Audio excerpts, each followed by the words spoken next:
Ahmedabad. So, Dr. Sarabhai is the eminent Indian physicist and industrialist who spearheaded the Indian space activities and also supported many industrial business activities in India. So, Dr. Sarabhai born in family of industrialists and he attended Gujarat College in Ahmedabad and then later shifted to University of Cambridge where he took natural sciences in 1940. And due to World War, he has to come back to India, and then again in 19 where after coming back to India, he took research in the cosmic rays under Sir Chandrasekhar Venkatraman at Indian Institute of Science, Bangalore. And in 1945, after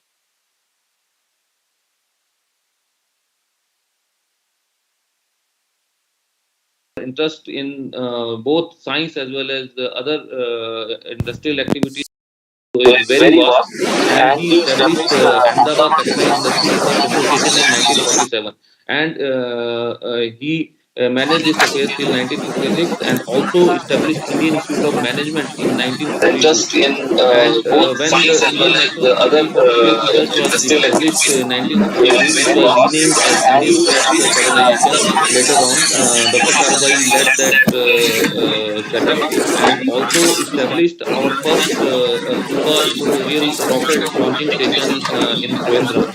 And he was also instrumental in setting up the Atomic Energy Commission of India after the death of Homi Bhabha in 1966.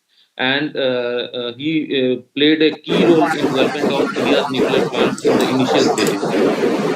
And he has emphasized the need of science and technology and application for the grassroots level and the development of the nation, which is also the theme of today's talk, that is geospatial data technology for the governance.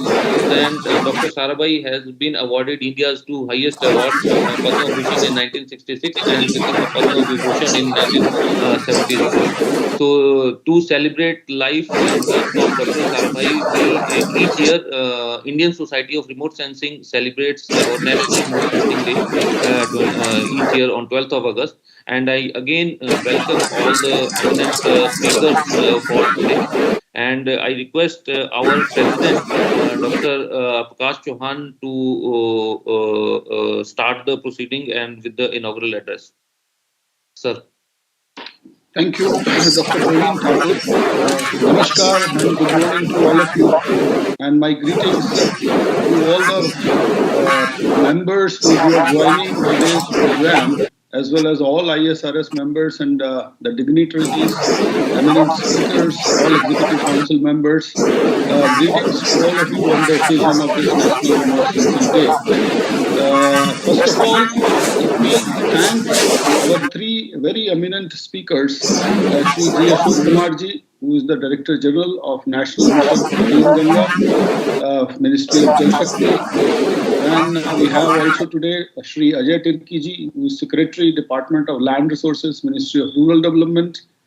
And Mr. Pramod Kaushikji, who is President AGI and MD of Hexagon, for kindly giving their valuable time on this important occasion of National Remote Sensing Day, which, as Dr. Praveen Thakur told, every year we celebrate to commemorate and remember the great visionary leader in terms of, the space program of India, also popularly known as the father of India's space program, Professor Vikram Sarabhai ji. Today is his birth date, and in many ISRO installations, as well as in other places, this birthday is celebrated with great enthusiasm, especially among the scientific fraternity. And our remote sensing and geospatial fraternity also joins, to pay our rich tributes to a man which has a great vision, which basically conceived the entire India's space program. And then at those times, around late 60s, he had this courage and vision to come out with a detailed contours of India's space program, and then with a vision that how this Indian space program, instead of competing with the other powers of the world, essentially it should focus on the national development imperatives. So with this vision, this program was started, and today is an occasion when we remember Professor Vikram Sarabhai through these programs. And I am very grateful to all our eminent speakers, all the members of Indian Society of Remote Sensing, all the members of our Executive Council for gracing this particular occasion. Just to give you a brief about the Indian Society of Remote Sensing, this was established in 1969, and today we have basically more than around 5,600 odd members, all over the country.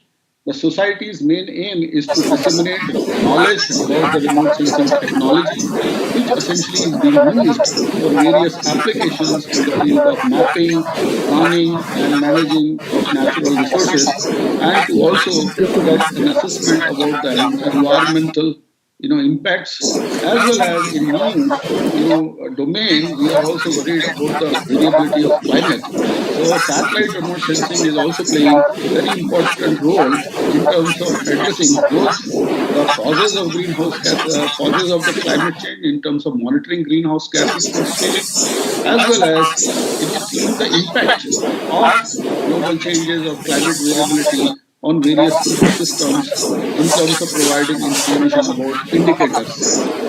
Indian Society of Remote Sensing also,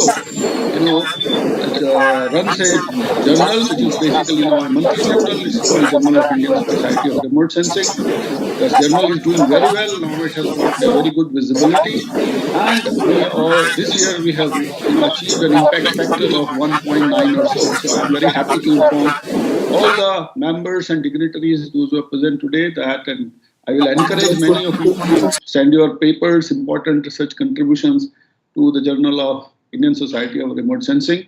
Society also operates through 26 chapters all across India, and many of these chapters are regionally very active, and many of these chapters are also celebrating, the National Remote Sensing Day, which is of course around this, August 12. Not everybody is not celebrating on same day, because we plan the National Society's program on this day, and then we request all our chapters to plan their programs around this particular day.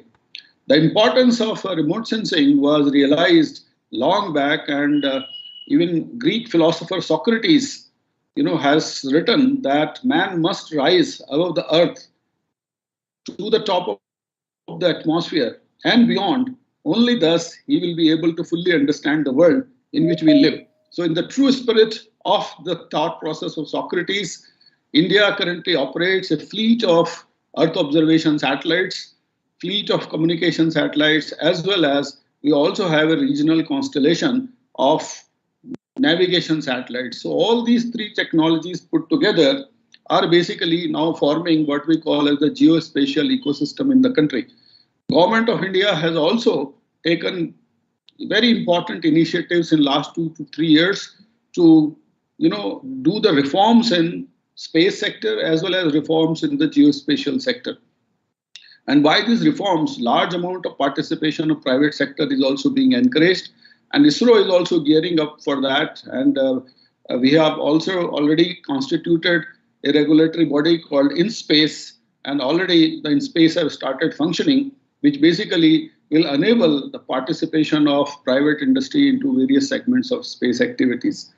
Today's program, the theme of today's program is essentially on the geospatial technology for the governance purposes. And of late, we have seen that in various sectors of governance, especially which is basically given, rolled out by Government of India through various ministries, the enhancement of geospatial technologies and services through this technology has considerably increased. Basically, as many of you were aware, in 2015, Honorable Prime Minister himself took an initiative and then organized a national meet where secretaries of various departments, basically they made presentation that how the geospatial technology in their respective departments can be used for providing, effective governance and also creating, the transparency in terms of decision making. So we are now seeing the fruits of that. And in our today's program, I'm also very happy to say that we have two very eminent, speakers from Government of India of secretary level.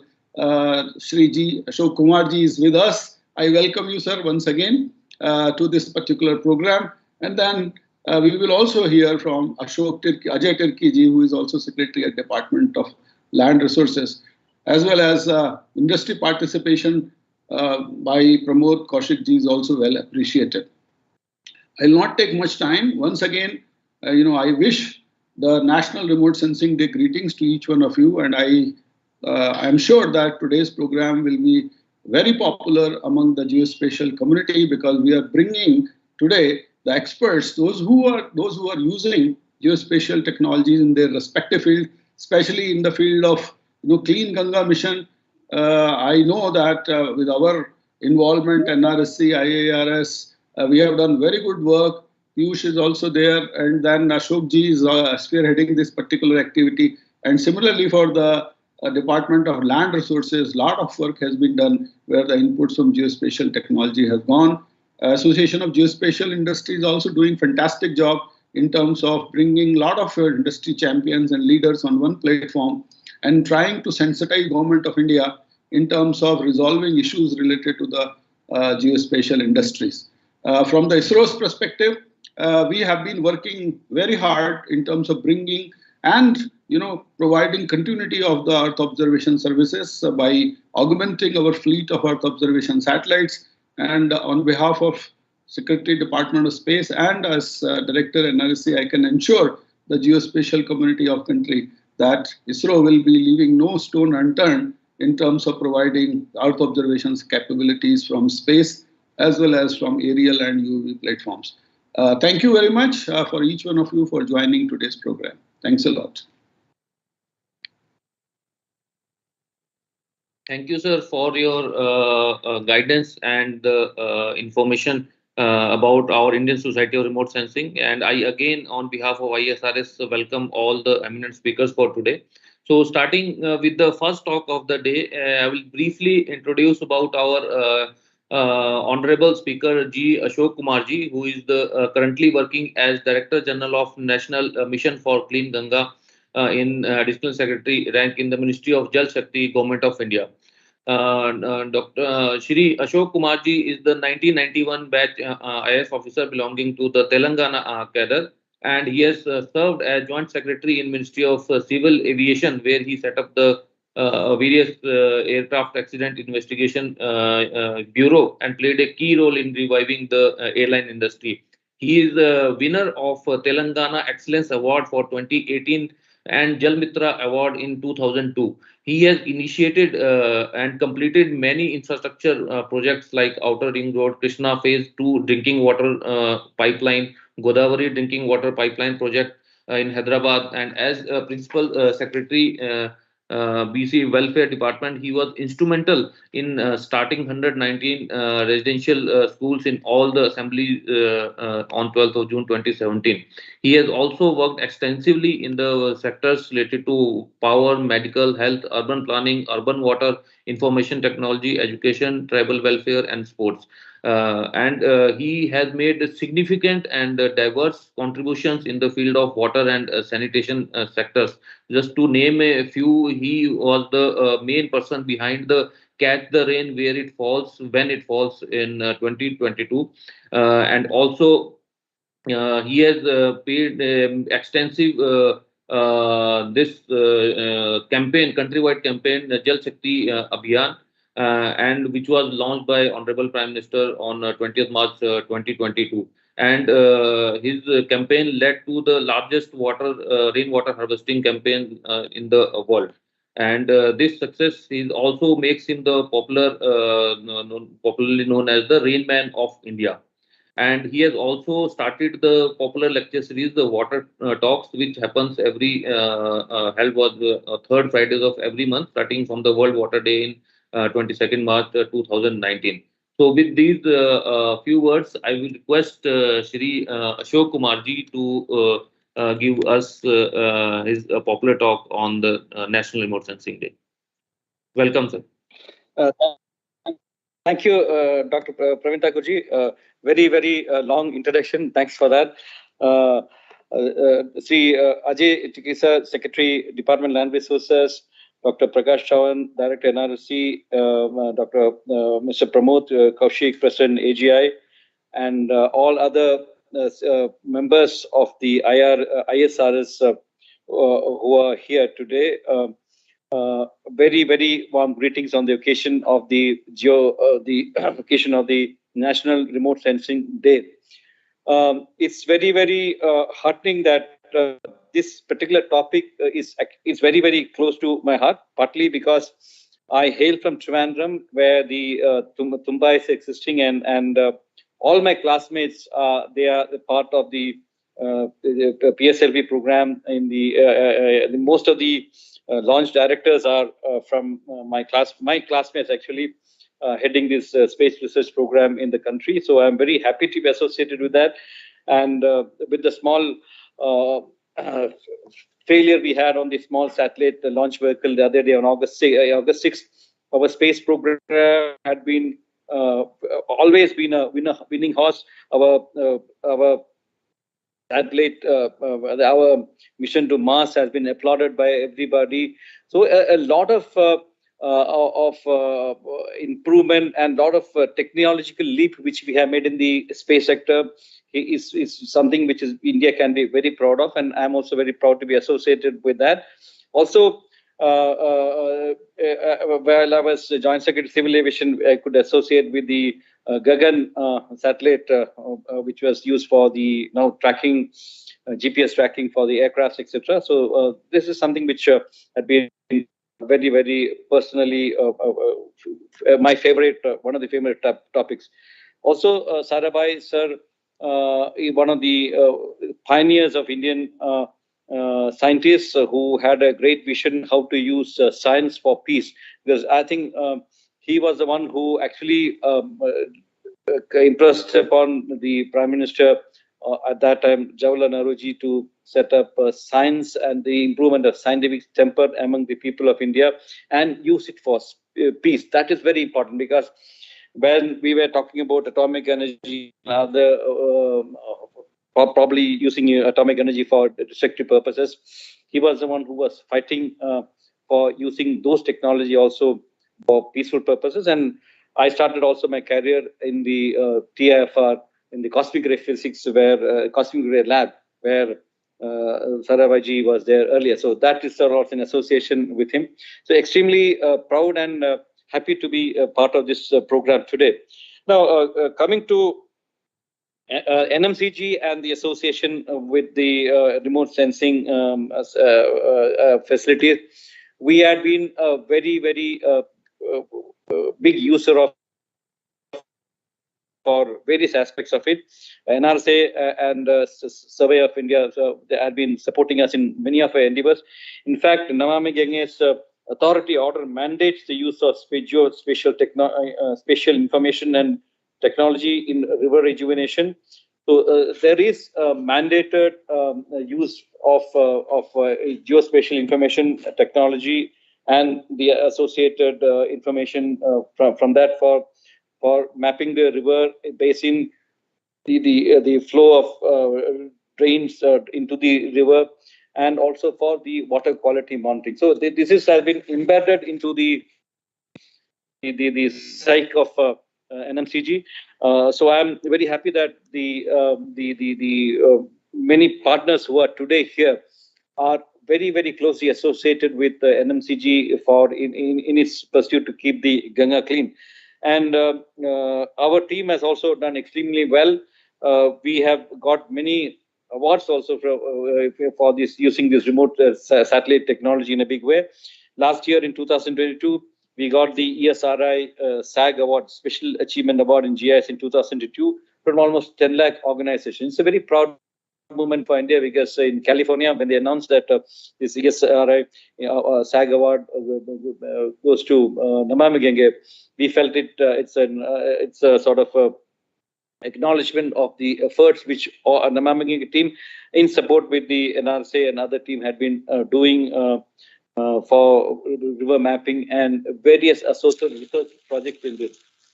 Also, we had the award for the India Leader Geospatial Award in 2022, and many other awards to that extent. Now, coming to the aspects which we really look into the in the remote sensing application in India. Actually, the NMCG is based on a river basin management plan prepared by a consortium of 7 IITs, which had gone through the detailed plan for plan of action for treating the Yamuna water, Ganga water, and Ganga basin in a basin approach, so that individual disconnected activities are avoided, and very holistic synchronous activities are taken up. So this is where we required a view from the sky, because to have a very macro picture, the macro imaging, we have to find out a larger view. Probably a view from the sky was the most appropriate. So with the use of satellite imagery and the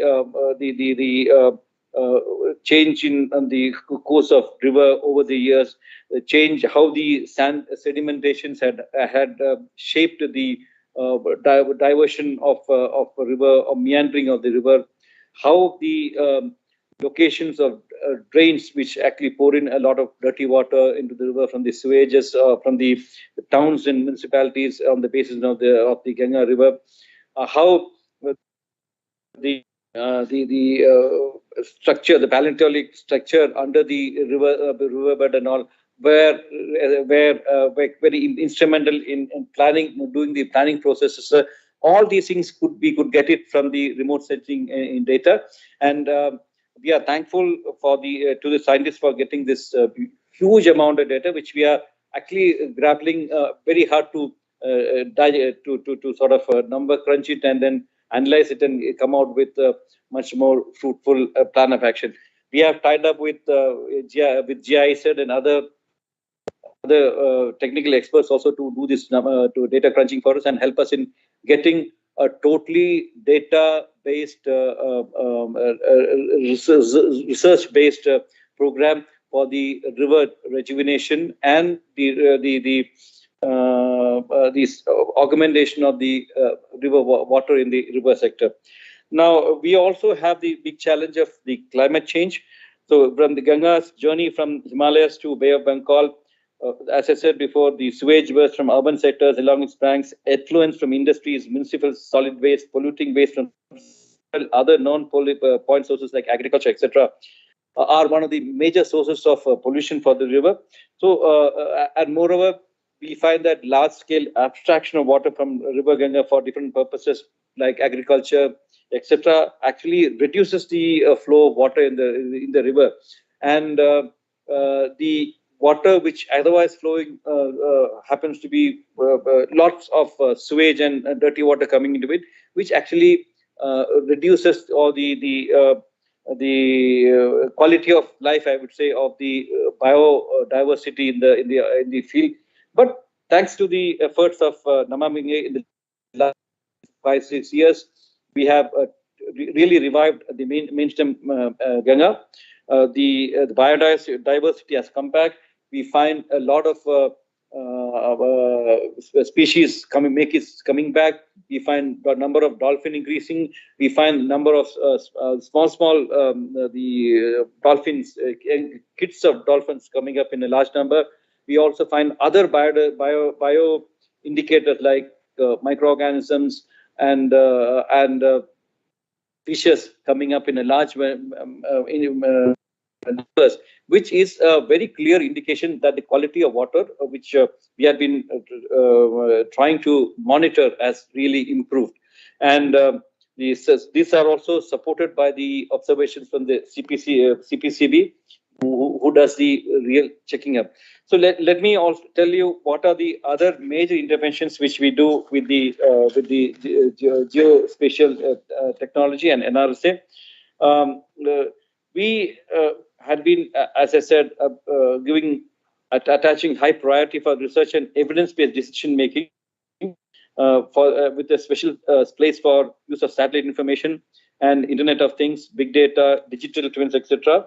And the problem which we earlier found was that a lack of authenticated, validated data, which to a large extent has been now overcome with the information coming from the satellite data we have. We started off with the Bhuvan Ganga National Remote Sensing Hyderabad, with the geospatial technology as far as back in 2015.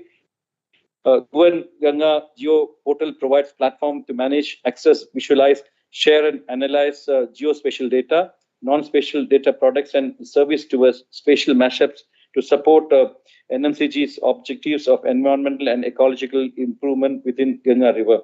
So there is a Bhuvan Ganga mobile app also, which is user-friendly, and also to have which can it's available in the public domain, where the public can collect information, report information on the various pollution sources that affect the water quality of India. Total number of geotagging is about 3,600 cases as on date, where public has informed us this is where the sort of pollution which is happening. And the Clean Ganga app is also geotagging a forestry activity under Namami Ganga program. It is operational, and it is available in the website of the Clean Ganga Fund. Because Namami Ganga is a very comprehensive intervention, not only the sewage, treatment of sewage and blocking the sewage and the effluent, industrial effluent into the river, it also looks at developing the ecosystem or the river basin. So a lot of tree planting have been taken up right from the plants in the Uttarakhand areas and the forest areas. A lot of forestry, afforestation activities have been taken up, funded by the NMCG.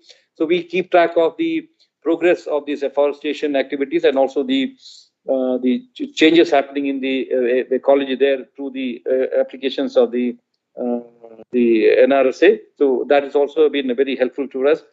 We also, in collaboration with Survey of India, we have used GIS information technology for mapping Ganga Basin in high resolution, generating digital elevation models. Deliverers of mapping would be with the depth of about 50 centimeters, contour of 1 meter, and ortho photos 25 centimeter ground ground sampling and distance or better is being obtained from that. This has been again a wonderful application for us, because so much of high resolution and very high scale water the maps are available for us for planning. This is being used by our scientists here to plan for the STPs and all which we have to take up. It's being done there. Sand mining monitoring being done using the UAV application, UAV technology by IITK. We are doing it using remote sensing data and drone technology, because this is also a very contentious issue or a very sensitive issue of the sand mining or sand removal from the riverbed. Ganga being a very highly silt-prone river, there is a need for ensuring that the extra silt which gets deposited removed to ensure that the river flows in its course. Otherwise, deposits of sand forces the river to meander and get into other places or the private lands or people, and then cause a lot of damages. So there is a very delicate balance to be made between the ecological requirement between the ecological requirement of sand removal or silt removal from the basin, as well as to ensure that the riverbed is not covered and then damages are made. So this fine balance is to be handled up. So this requires a lot of study and data. So we are using the information of satellite mapping used by the IITK for analyzing this data. Similarly, IIT Kanpur is executing the research project on geomorphic and ecological impacts of sand mining in large rivers as revealed from the high resolution historical remote sensing data and drone surveys. So this is being used in supporting our claims in NGT and other statutory bodies, and it has been very well appreciated in this sector. So we also have done water body mapping using UAV technology through the quality control QCI platform. And small river mapping is also done using LIDAR-based UAV technology, because small rivers actually flow into the bigger rivers, and to ensure that the ecological flow is maintained in the Ganga, we have to revive the smaller rivulets which feed into the river. That's where the mention was made about the very successful Cash the Rain campaign. The campaign with the slogan "Cash the Rain, where it falls, when it falls." One of the important intervention was to ensure that the small rivers and rivulets are rejuvenated, and also do a geographical mapping of all the water country. So we have actually under the campaign done more than 15 to 16 lakh water bodies mapping, geotagging, and the photographs have been done. And interestingly, these data, which probably was collected for the first time, has become a very good source of information this is supported by the Ministry of Rural Development and the Ministry of Land Resources, because nobody used to have a comprehensive integrated database of water bodies, because every department used to be in silos looking at their area of work and their projects which they have done. So the Cash the Rain campaign was probably one of the campaign where we tried to break that silo and brought all the activities done by various departments of the government, state, as well as central government, and NGOs also even, and the religious institutions, etc. Many of them are also doing a lot of water conservation activities. They all were brought into one platform and tried to make it as one India, one water database. So that was very helpful. So to study the change of course of river, etc., we had we used to compare the old data, 1961-65 data of the old imageries from the satellites, where we used to locate actually the flow of river then and how much changes have been occurred to the river flow now. And some analysis is being done here. This is also looking at helping the state governments to look at the land to look at the change in land use pattern over the years. So we also have taken up a lot of effort in spring rejuvenation using remote sensing, GIS, and UAV technology. Spring rejuvenation is again now become very important, because these are the sources of the small rivulets in the upper reaches of Ganga, particularly in Uttarakhand and other areas. These are the springs are what used to be the main source of small rivers, which used to merge with the bigger rivers and then ultimately fall into the Ganga. So the source of Ganga, even though we say that it starts from Gangotri, it are these small rivulets which join them, and that ensures the continuity of river. Until probably it is a large quantity of water extracted from the Ganga river to the Ganga canal. So that way it is going on very well. And we also have a GIS mapping of microbial diversity in Niri Nagpur. There is a aquifer survey by NGRI Hyderabad, climate change scenario mapping using weather research and forecasting model by IIT Delhi. There is also, we do environmental assessment using GIS. So we are looking for real-time data network analysis of water, particularly the newly found out or interest in the water quality monitoring, remote water quality monitoring. I don't know how successful will that be, but remote quality water monitoring through satellite technology is also being experimented upon. We also did cultural mapping using GIS by Intact, because Ganga and its basin has a tremendous over of historical places, of mythological places, of places where of interest for national importance, for natural even during for the freedom movements, etc. So we have now identified and geotagged and given the information of all those historical as well as mythological places identified intact, and we are taking it up as part of the Earth Ganga campaign. Earth Ganga is one of the campaign, one of the directions with the Honorable Prime Minister had given to us in the last meeting of the National Ganga Council to make river people connect to an economic bridge. So to get this economic connect, we are looking extensive use of satellite technology, whether it is the location of the fish shoals, because fishing is also a very important activity. We are ranching a lot of fish. This last 2 months, we have ranched almost 20 lakh fishes back to the river. So there's instead of the catching the river, which most people are familiar with, we are actually putting back the river fishes to the river so that small fingerlings can grow up and develop and improve the economy of the fishermen in that place. So we are high quality fish. We are breeding and putting them back to the river. That's also happening. And satellite imagery is also used to look at the movement of the shoal of fishes. Afforestation mapping, as I mentioned before, by FRI, and also biodiversity mapping is being done with the help of satellite. So a lot of activity, as I said, is being taken up on the river basin management for the ensuring the ecological flow as well as for biodiversity in the river. So I applaud and support the and acknowledge the contributions made by the scientists of the NRSC and also from other geospatial technology institutions and the experts in that field.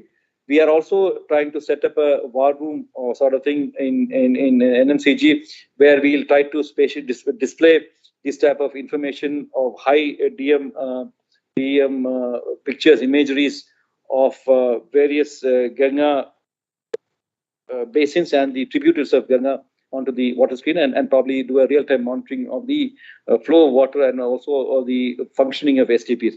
So once again, I thank the society for giving me an opportunity, and also congratulate the Indian scientists who have done exceptionally well in particularly the satellite space technology field, and pay homages to the great man Vikram Sarabhai, who was instrumental in making science as a part of the development program in the country. Thanks a lot. Thank you, sir, for your enlightening talk. And it will be our privilege to visit the world-class facility of NMCG at Delhi, and also the visible impact of Namami Gange projects are clearly seen in the time series of the satellite data before these STPs, and a lot of work along the main river as well as the tributaries, which has been done during last more than 8 years. So thank you, sir, for accepting our invitation, and we will have panel discussion also at 12 to 12:30, and we will take up the questions from the our participants which have joined via our two YouTube channels. One is by the Indian Society of Remote Sensing, and other by our EduSat distance learning program of Indian Institute of Remote Sensing. So we will take up the questions, sir, during that panel discussion. So now I would invite our next eminent speaker from Government of India, Shri Ajay Trikle ji, who is the Secretary of Department of Land Resources in Government of India. Dr. Shri Ajay ji is the 1987 batch of Indian Administrative Services. He started his career as Assistant Collectorate of Ujjain in 1988, and subsequently he has served in various capacities with Government of India and various other responsibilities. And his major contributions, which are highly notable and appreciated by the government, especially in year 1999, as a district collector of Hoshangabad district, he conducted one of the largest flood relief operations where the water level rose more than 14 feet above the danger level, and 11,000 people were actually safely evacuated during that rescue operation. And he was also served the state of Chhattisgarh as a district collectorate of the Raipur. And as a joint secretary, Ministry of Defense, he drafted the Armed Forces Tribunal Bill Act in 2007, and also instrumental in getting the 11 Armed Forces Tribunal benches established in a record time period of 2 years. And he is also served as a director, Mark Fed in Madhya Pradesh, and was the member in the three core team of this organization. And also, he, as a principal secretary in the medical education, he got seven major medical colleges in Madhya Pradesh, and also he did all the preparatory plan activities for the master plan design of the Madhya Pradesh in the year 2012. As additional secretary, Ministry of Women and Child Development, he was instrumental in moving the protection of children from sexual offences, POSCO Act, and also introduced death penalty for the those kind of charges. And as his current assignment, Secretary Department of Land Resources, he has done tremendous job. We are all aware about the Swamitwa Yojana, and also he has received the Prime Minister Award for Excellence in Public Administration in National Generic Document Registration System. And the Department of Land Resources, under his leadership, has received the Geospatial World Excellence Award for Land Administration, AGI Award for Land Administration, and also he's doing the eight states multilingual land records, which are basically essential for the country like India, where a lot of linguistic barriers has been broken. And he is also presently working on a major project of Government of India, Matri Bhumi, and integrated land information management services, which will cater to all agriculture, food, financial institutions, fertilizer, and other sector needs. So with this, I again welcome and thank Shri Ajay ji for accepting our invitation and share his views and the progress what has been made in Department of Land Resources. Welcome, sir.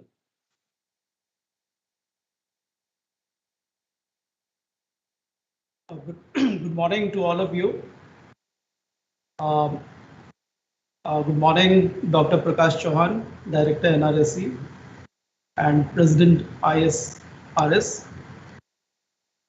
Mr. Pramod Kaushik, President AGI and MD Hexagon.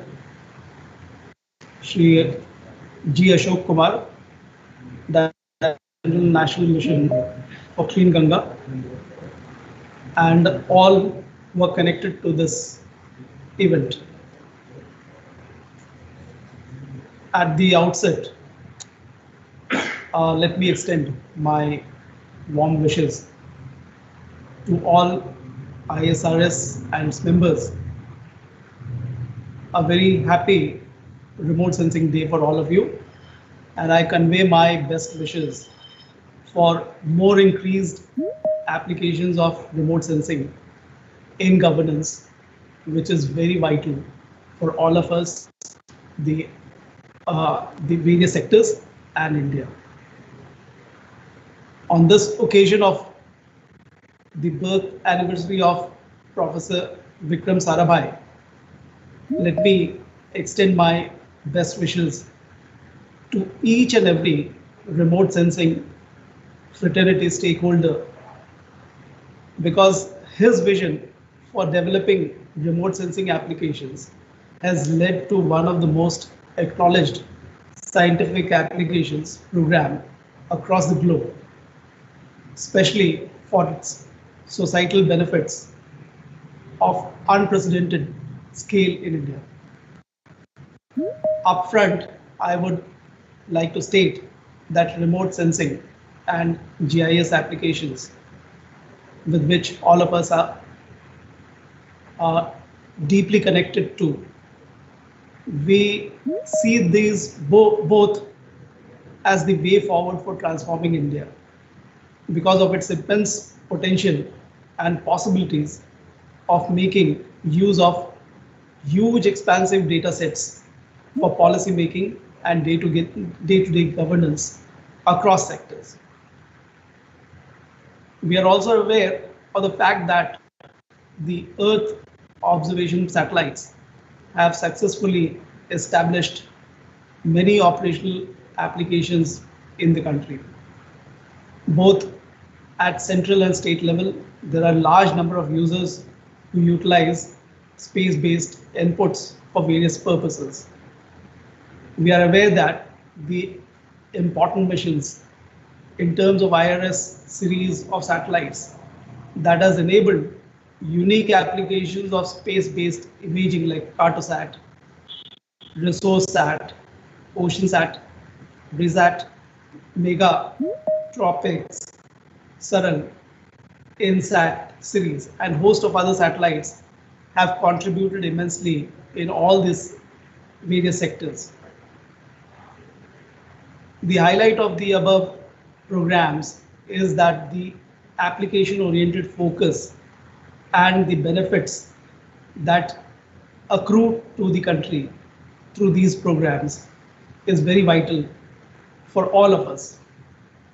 The societal services offered by Earth observation, SATCOM, and the recent navigation satellites in various areas of nation development, including education and telemedicine, are standing examples of applications oriented space program in the country.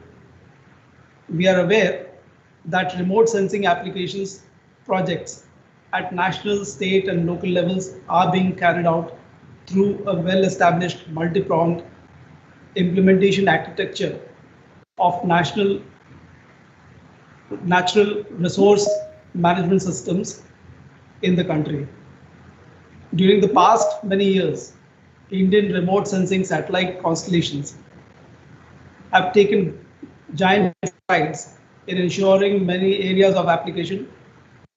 Some of the most important ones, we are all aware, are the agricultural crops inventory, water resources, information system, groundwater prospects, forest working plans, biodiversity, coral mapping, potential fishing zones, ocean state forecasts, rural development, to which our department is deeply engaged, urban development, inventory and monitoring of glacial lakes, water bodies, disaster management, support programs of relating to cyclone, floods mapping, landslide mapping, extreme weather monitoring and experimental forecasts, and so on and so forth. Geospatial technologies, remote sensing, satellite communication and navigation systems are providing many new pathways for effective management of natural resources. This has resulted in enabling variety of data and information products for societal benefits, and also helping planners and decision makers be in the government of India to embark upon unique people-centric services.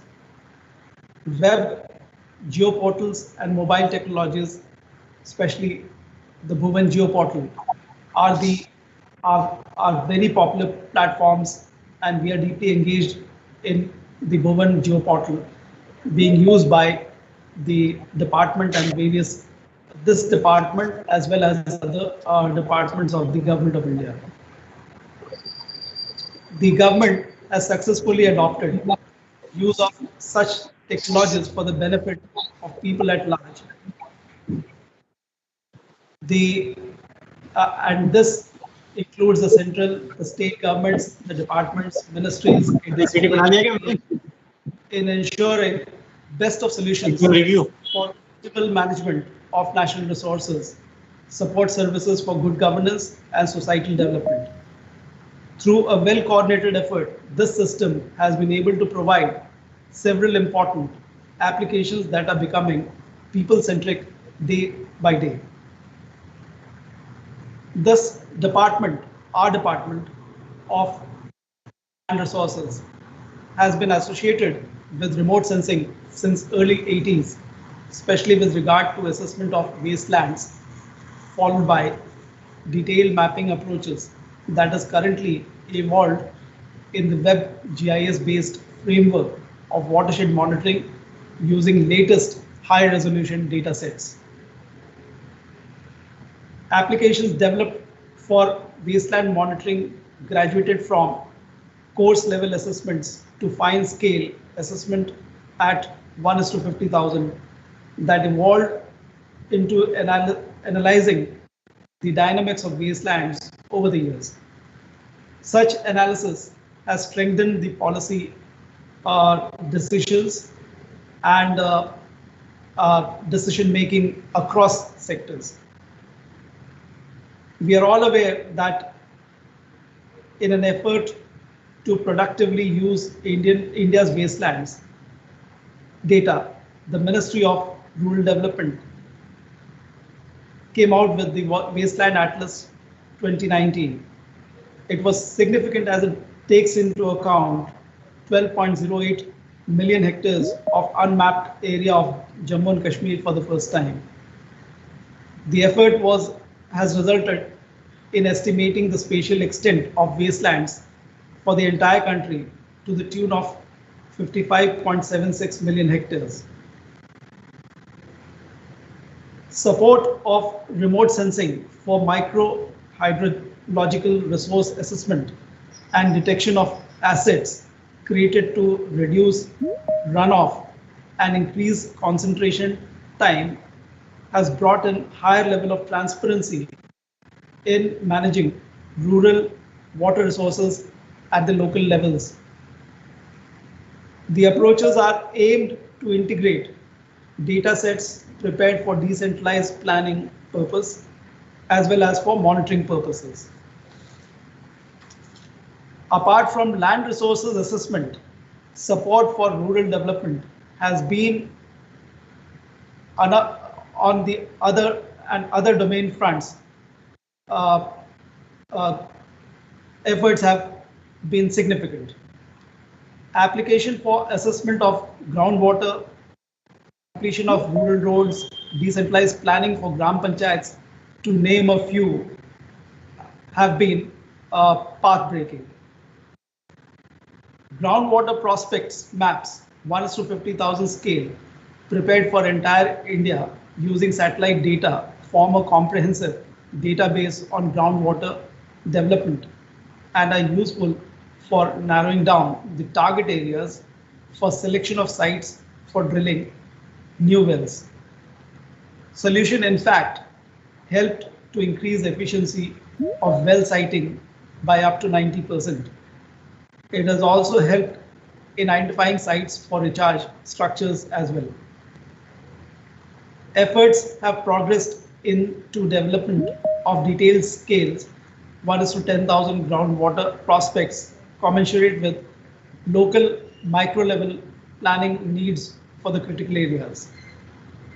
Under Pradhan Mantri Krishi Sinchai Yojana, WDC, we call it Watershed Development Component of the PMKSY, watershed monitoring has graduated into a new stage of scientific monitoring involving precise satellite-based and ground-based features.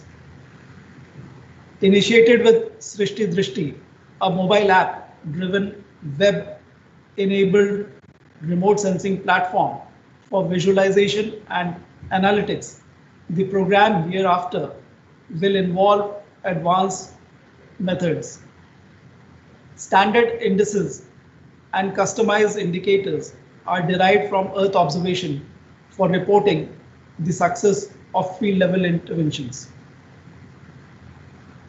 Rural level planning of village assets and conservation structures using planning tools available on ISRO portals that exploit remote sensing derived multi-thematic layers have added value to decentralized participatory approaches for rural resource planning. Data sets essential for strengthening initiative of Gati Shakti in terms of rural assets and infrastructure have been derived from various rural monitoring programs using geospatial tools. current trends in enhancing development space technologies ecosystem involving startups in the field of space technology application aims to strike higher synergy between government and entrepreneurial initiatives that can in turn be harnessed for remote sensing application development. To finally conclude, the future holds immense promise and possibilities for newer horizons in remote sensing and space applications. To my mind, it would be extremely important to look at all remote sensing and space resources as a common resource and leverage successes in particular sectors for the common national good. I once again extend my best wishes to all in the remote sensing fraternity and wish all of you success in all your future endeavors. Thank you.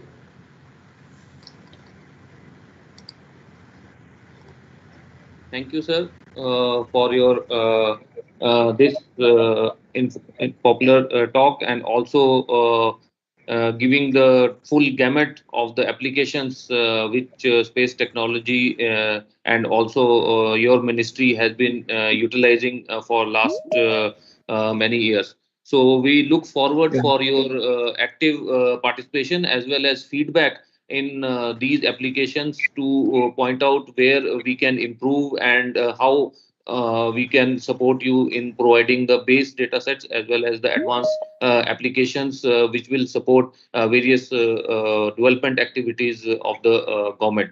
So I once again thank you, sir, for taking your precious time and sparing us your thoughts for our National Remote Sensing Day celebration. So thank you, sir. Thank So you. next in the Praveen, I would yes, also sir. like just Yes, sir.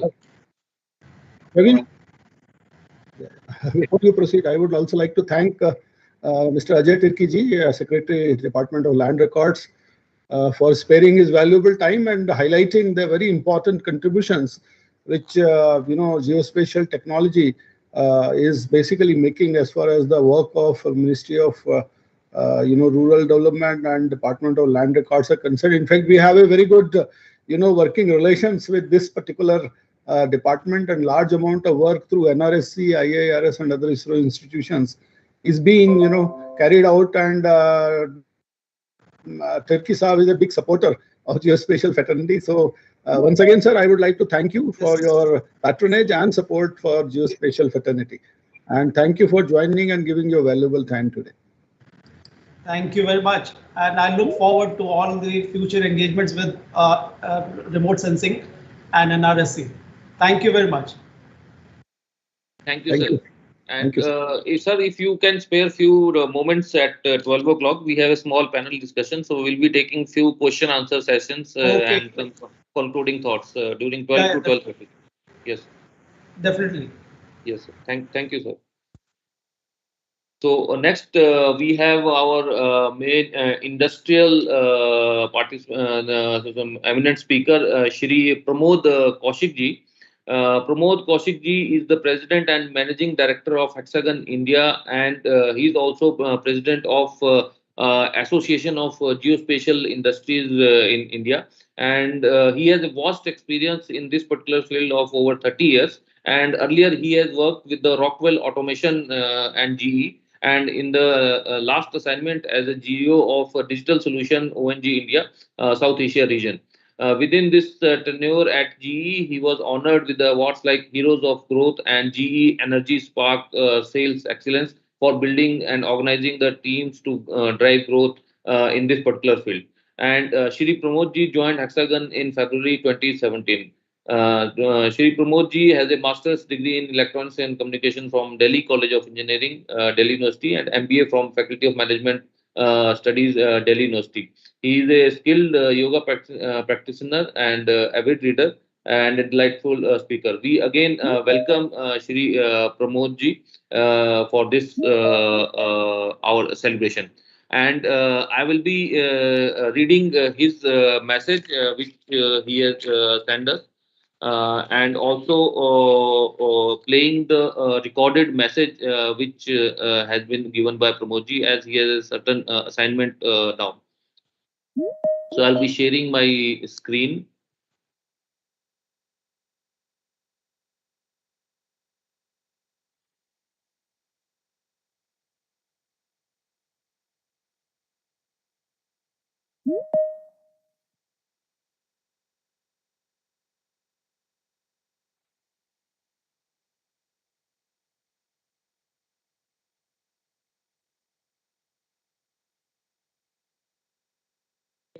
ISRS for inviting me to speak on National Remote Sensing Day and provide industry perspective on geospatial technology for governments.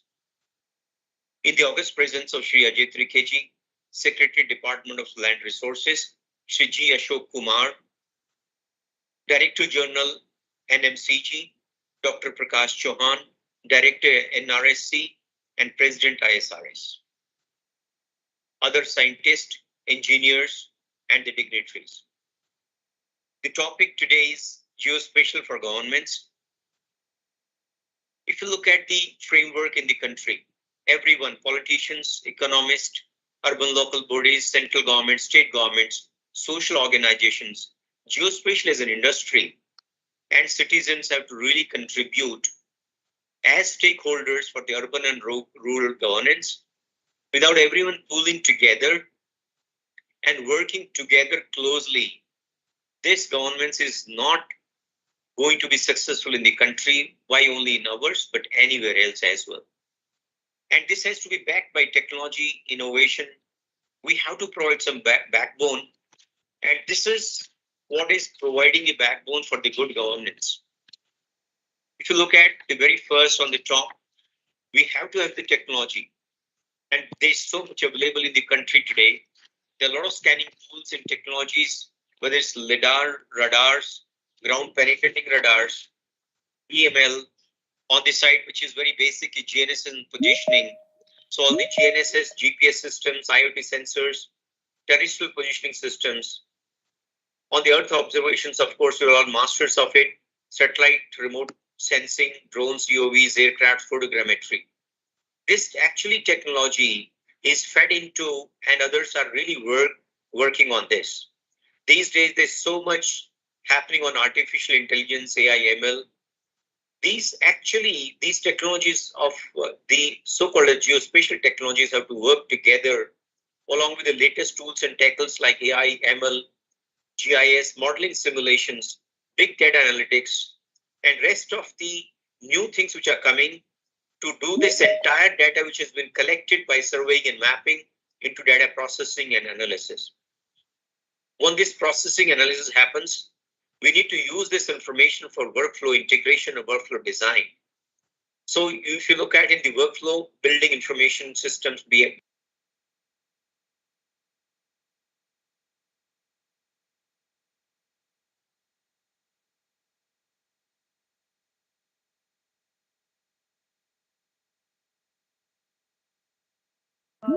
Mr. Praveen, you'll need to unmute yourself. We can't hear him. Applications are urban affairs, land administrations, defense, security, climate risk and disaster management, utilities, infrastructure and construction, national resources, agri and fisheries. And India is in the dire need of utilizing this technology, since we have to utilize this technology to enhance the income of the farmers. We have to deliver on, I would say, climatic and sustainability, initiatives, what we are taking. And actually, we want this to be used by all the citizens where so-called as inclusive growth happens. What are the top 5 sectors driving geospatial in 2025, into 2025? Defense and security, massive one. And some of the applications on defense security can be situational awareness, military operations, positioning, logistics management, real-time weather updates, cyber security, and believe me, the host of other applications which can be put over here, where a defense force is required. We all have to pull ourselves together as geospatial industry by working with the other larger industry verticals to see that we provide the framework and we provide the technologies to defense and security with the geospatial situation we have in the country. Urban development, which is massive. Almost 50% of the population of the country in next few years, I would say, in very short span time, would be residing in the cities. And we need to take care of the planning, implementation, property taxation, resource optimization, disaster risk management, asset management, the host of other applications. And just last week, we as AGI, we released a report on urban development. Please have a look at it. It's a massive effort done by the Secretariat of AGI, and it provides so much of, I would say, insight into what can be done. And that is what we are seeing over here. Transport infrastructure again. We keep seeing the transport minister talking about that India infrastructure logistics cost is 17% as compared to China, maybe 8%, 10 to 12% in the, I would say, the developed countries like US and Western Europe. And we are at 17%, so we have a headwind coming through that. And when, like the new initiatives, what we are talking, this is geospatial comes into absolutely everything. Whether we are talking about the DFCCs, we are talking of the corridors, which are meant only for the transportations. So it does demand assessment, gap identification, data sharing, asset tracking management, and everything which is trying to see what's the progress of the projects, what is the progress, or we can find the progress of the project in 3D on real-time basis. And many of our projects are out in terms of time and the cost. I think we require geospatial everywhere into the entire infrastructure. Utilities, energy, electricity, water. The best of the softwares are available today from geospatial industry, which can do the network tracing, asset lifecycle management, even real-time operations monitoring, as well as the customer support. You can find from the which track is giving, whether it's a fiber optic network, electrical network, or water network which is going. You should be able to find where the leakage is or where the fault is. Call on a number, just like you do a computer-aided dispatch, and you're able to do it with the actually operating procedures downloaded directly from the system. And there's a workflow which is having the geospatial embedded into that workflow. And anyone who's going to take care of it would come to know what needs to be done. And the fifth one, which is not the least, I would rather say, land administration, which is very massive for a country which is having almost 60% of the population dependent on the land and agriculture for that matter. So some of the application on cadastral mapping, change detection, land use, land cover, and Swamita project is one good example where this is actually working very well. And I just want to say that Gati Shakti, the real base which would come is also from geospatial. And of course, the tools I don't need to mention to this gathering, you know it much better. So everything, whether it's satellite, aerial, drone, LIDAR, radars, GPS, GIS, everything, these are the tools. But finally, we need to work on applications. And the geospatial has the power to transform the governance. We have seen it. And I've been talking about it. Improved collaboration. If you don't have the one single sort of truth, what can you do about it? And spatial integrated thinking, which is just like decision support thinking, decision support systems, where we are integrating the geospatially integrated network, and you can see every department, which is many times work in silos, can see the single source of truth. And once we have integrated on a geospatial way, the decision making happens very, very fast. And that is where we are enabling a new knowledge infrastructure. And the workflows can be streamlined by working with AI, ML, and the cloud computing, big data analytics. The collective intelligence is derived from here. And this is where I would say the geospatial for good governance happens. I'll just go through very quickly some of the success stories. And some of them you can see here, the industry members on disaster management, which is actually for the floods in the Kerala, land administration. Some of our members have worked. This is for the Rajasthan, agriculture, water resources. Many of the Karnataka Watershed is the good example where our partners have worked and we have delivered the solution, and also in construction infrastructure. Another way is basically governance happens when there's a safety. There's a good example where UPCCTNS actually has come out with citizen portal. Very strong analytics which has been given, simplified zone analysis for the crime, and absolutely primary countermeasures. And nearest police officials are automatically detected and contacted during incidents, emergency, and the computer dispatch happens, where the map goes to the police PCR van or the police person, where he comes to know that what's the shortest route to reach to the incidents, and then he can go and reach. And UP is a great example where it used to take hours for a police person to reach. Now they are getting a help in 12 to 15 minutes. And then incidents report response time and historical crime data analysis also happens. Which area the crimes are happening more? The crimes are happening on the women or the men, or which are the more, I would say, prone areas, and we can take the proactive actions. And everyone through down from a police, I would say constable up to DG level they can have access to this, and insights are given depending on the level. Mahabhumi, again, this is a massive project, and they got an award in AGI National, I would say, leadership meeting. And this is the large-scale mapping of entire state, including digital elevation model and orthomosaic generation. It lays the foundation for the spatial data infrastructure in the state. All the outputs and insights are communicated to various government departments from a single source of truth, enabling data-driven decision support system for the government of Maharashtra. It's proving to be very effective, and this is again a decision support system where the revenue department is using to enhance the revenue and able to support the citizens. Again, Geospatial improved urban services for Jammu Smart City. And single windows and single source of truth, as I've been talking about, that's the beauty of Geospatial, accurate value assessment and taxation. On the other day, when the urban report was being released, and we heard the commissioner of Ghaziabad saying that how he has been able to increase his revenue from 50 crores to 100 crores in a short span of time, and how it's helping him actually by using the geospatial technology to increase his resources. And that's his deploying back into improving the state of the, I would say, citizens in Ghaziabad. And this is another example where smart cities are using it. And this is a citizen-centric approach.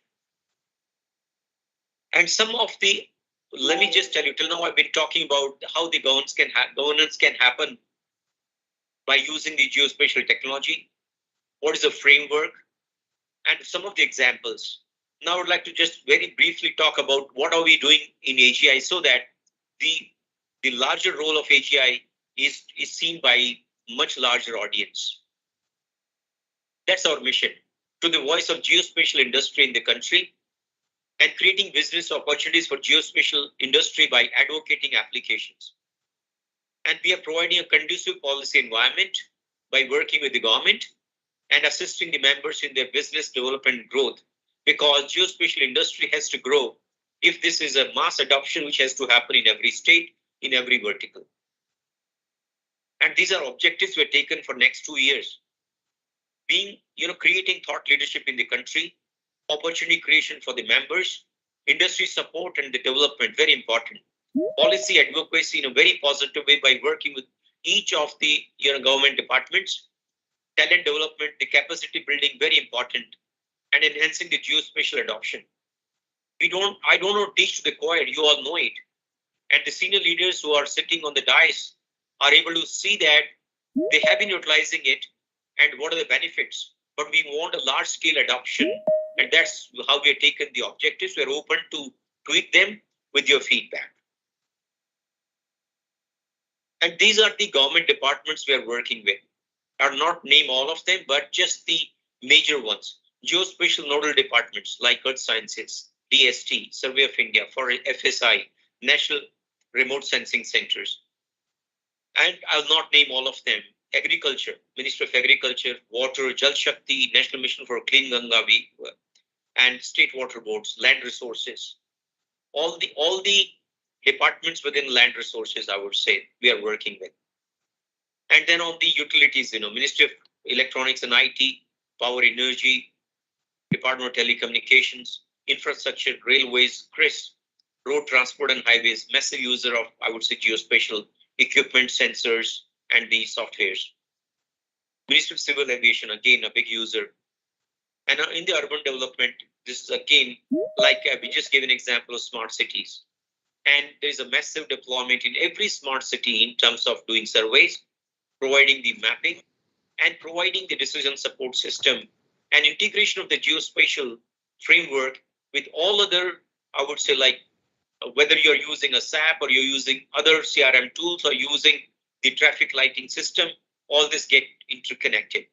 Urban development, again, urban local bodies, smart cities, very massive users, and should the town and country planning, very, very important.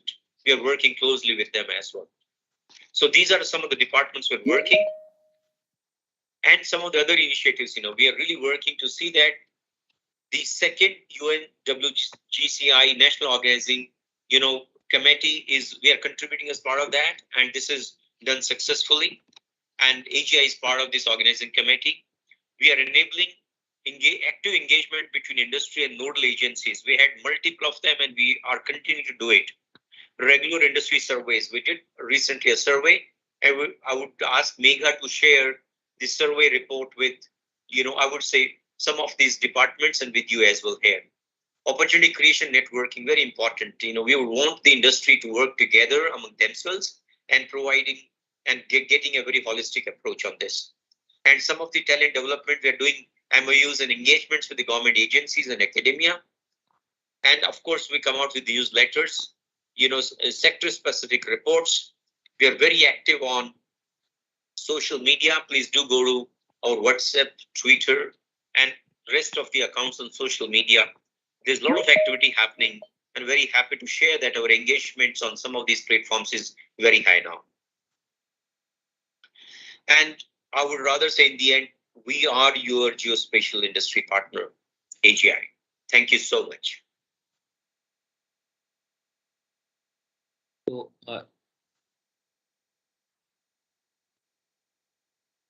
So thank you, sir, for this talk and giving the information about the works which is being done by Association of Geospatial Industries for supporting and also implementing geospatial solutions. And I would also take this opportunity to read the message from Shri Pramod ji, which he has given us.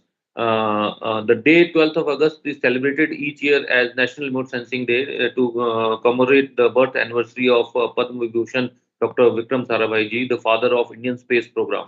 His contributions to the science and culture of independent India is bearing fruits even to this day and making each of us as proud Indians.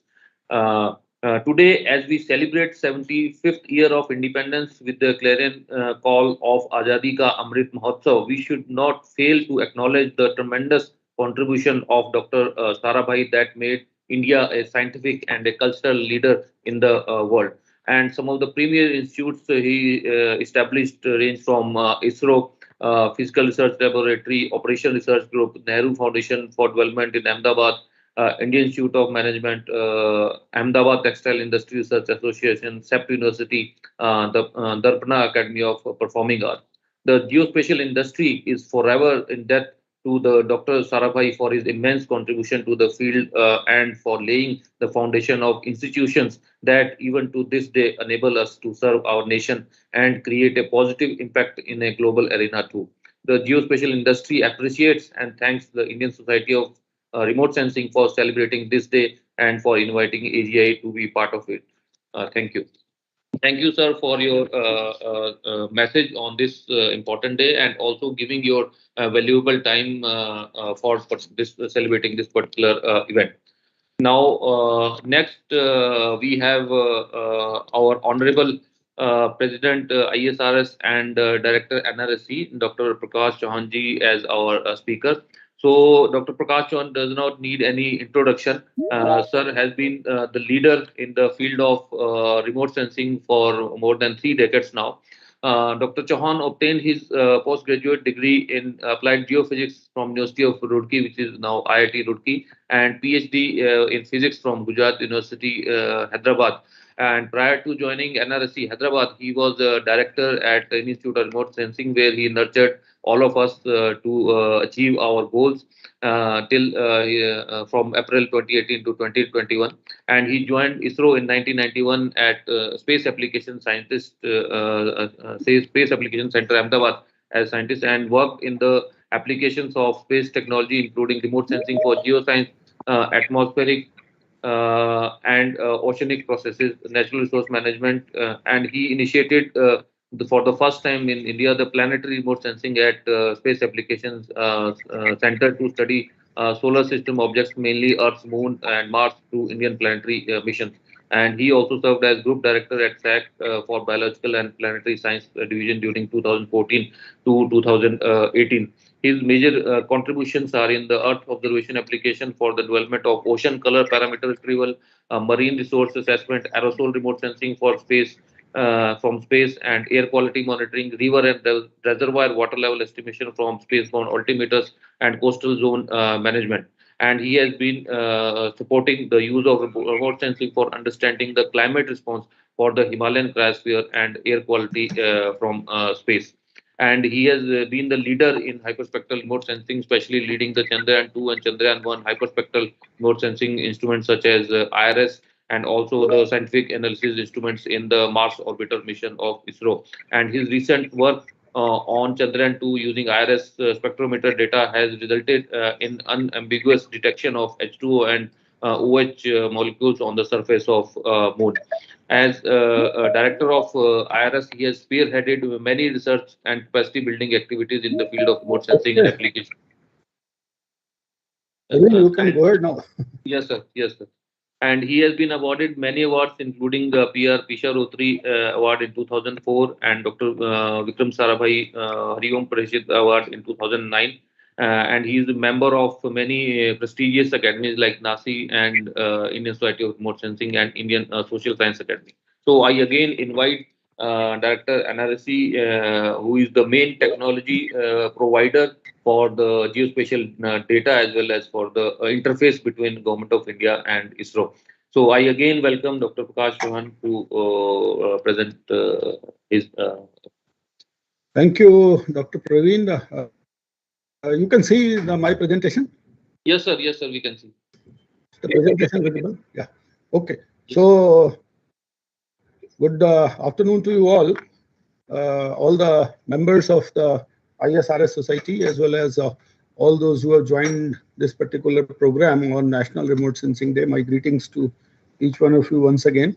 I will be just, giving a brief on the geospatial technologies uses for e-governance and service delivery.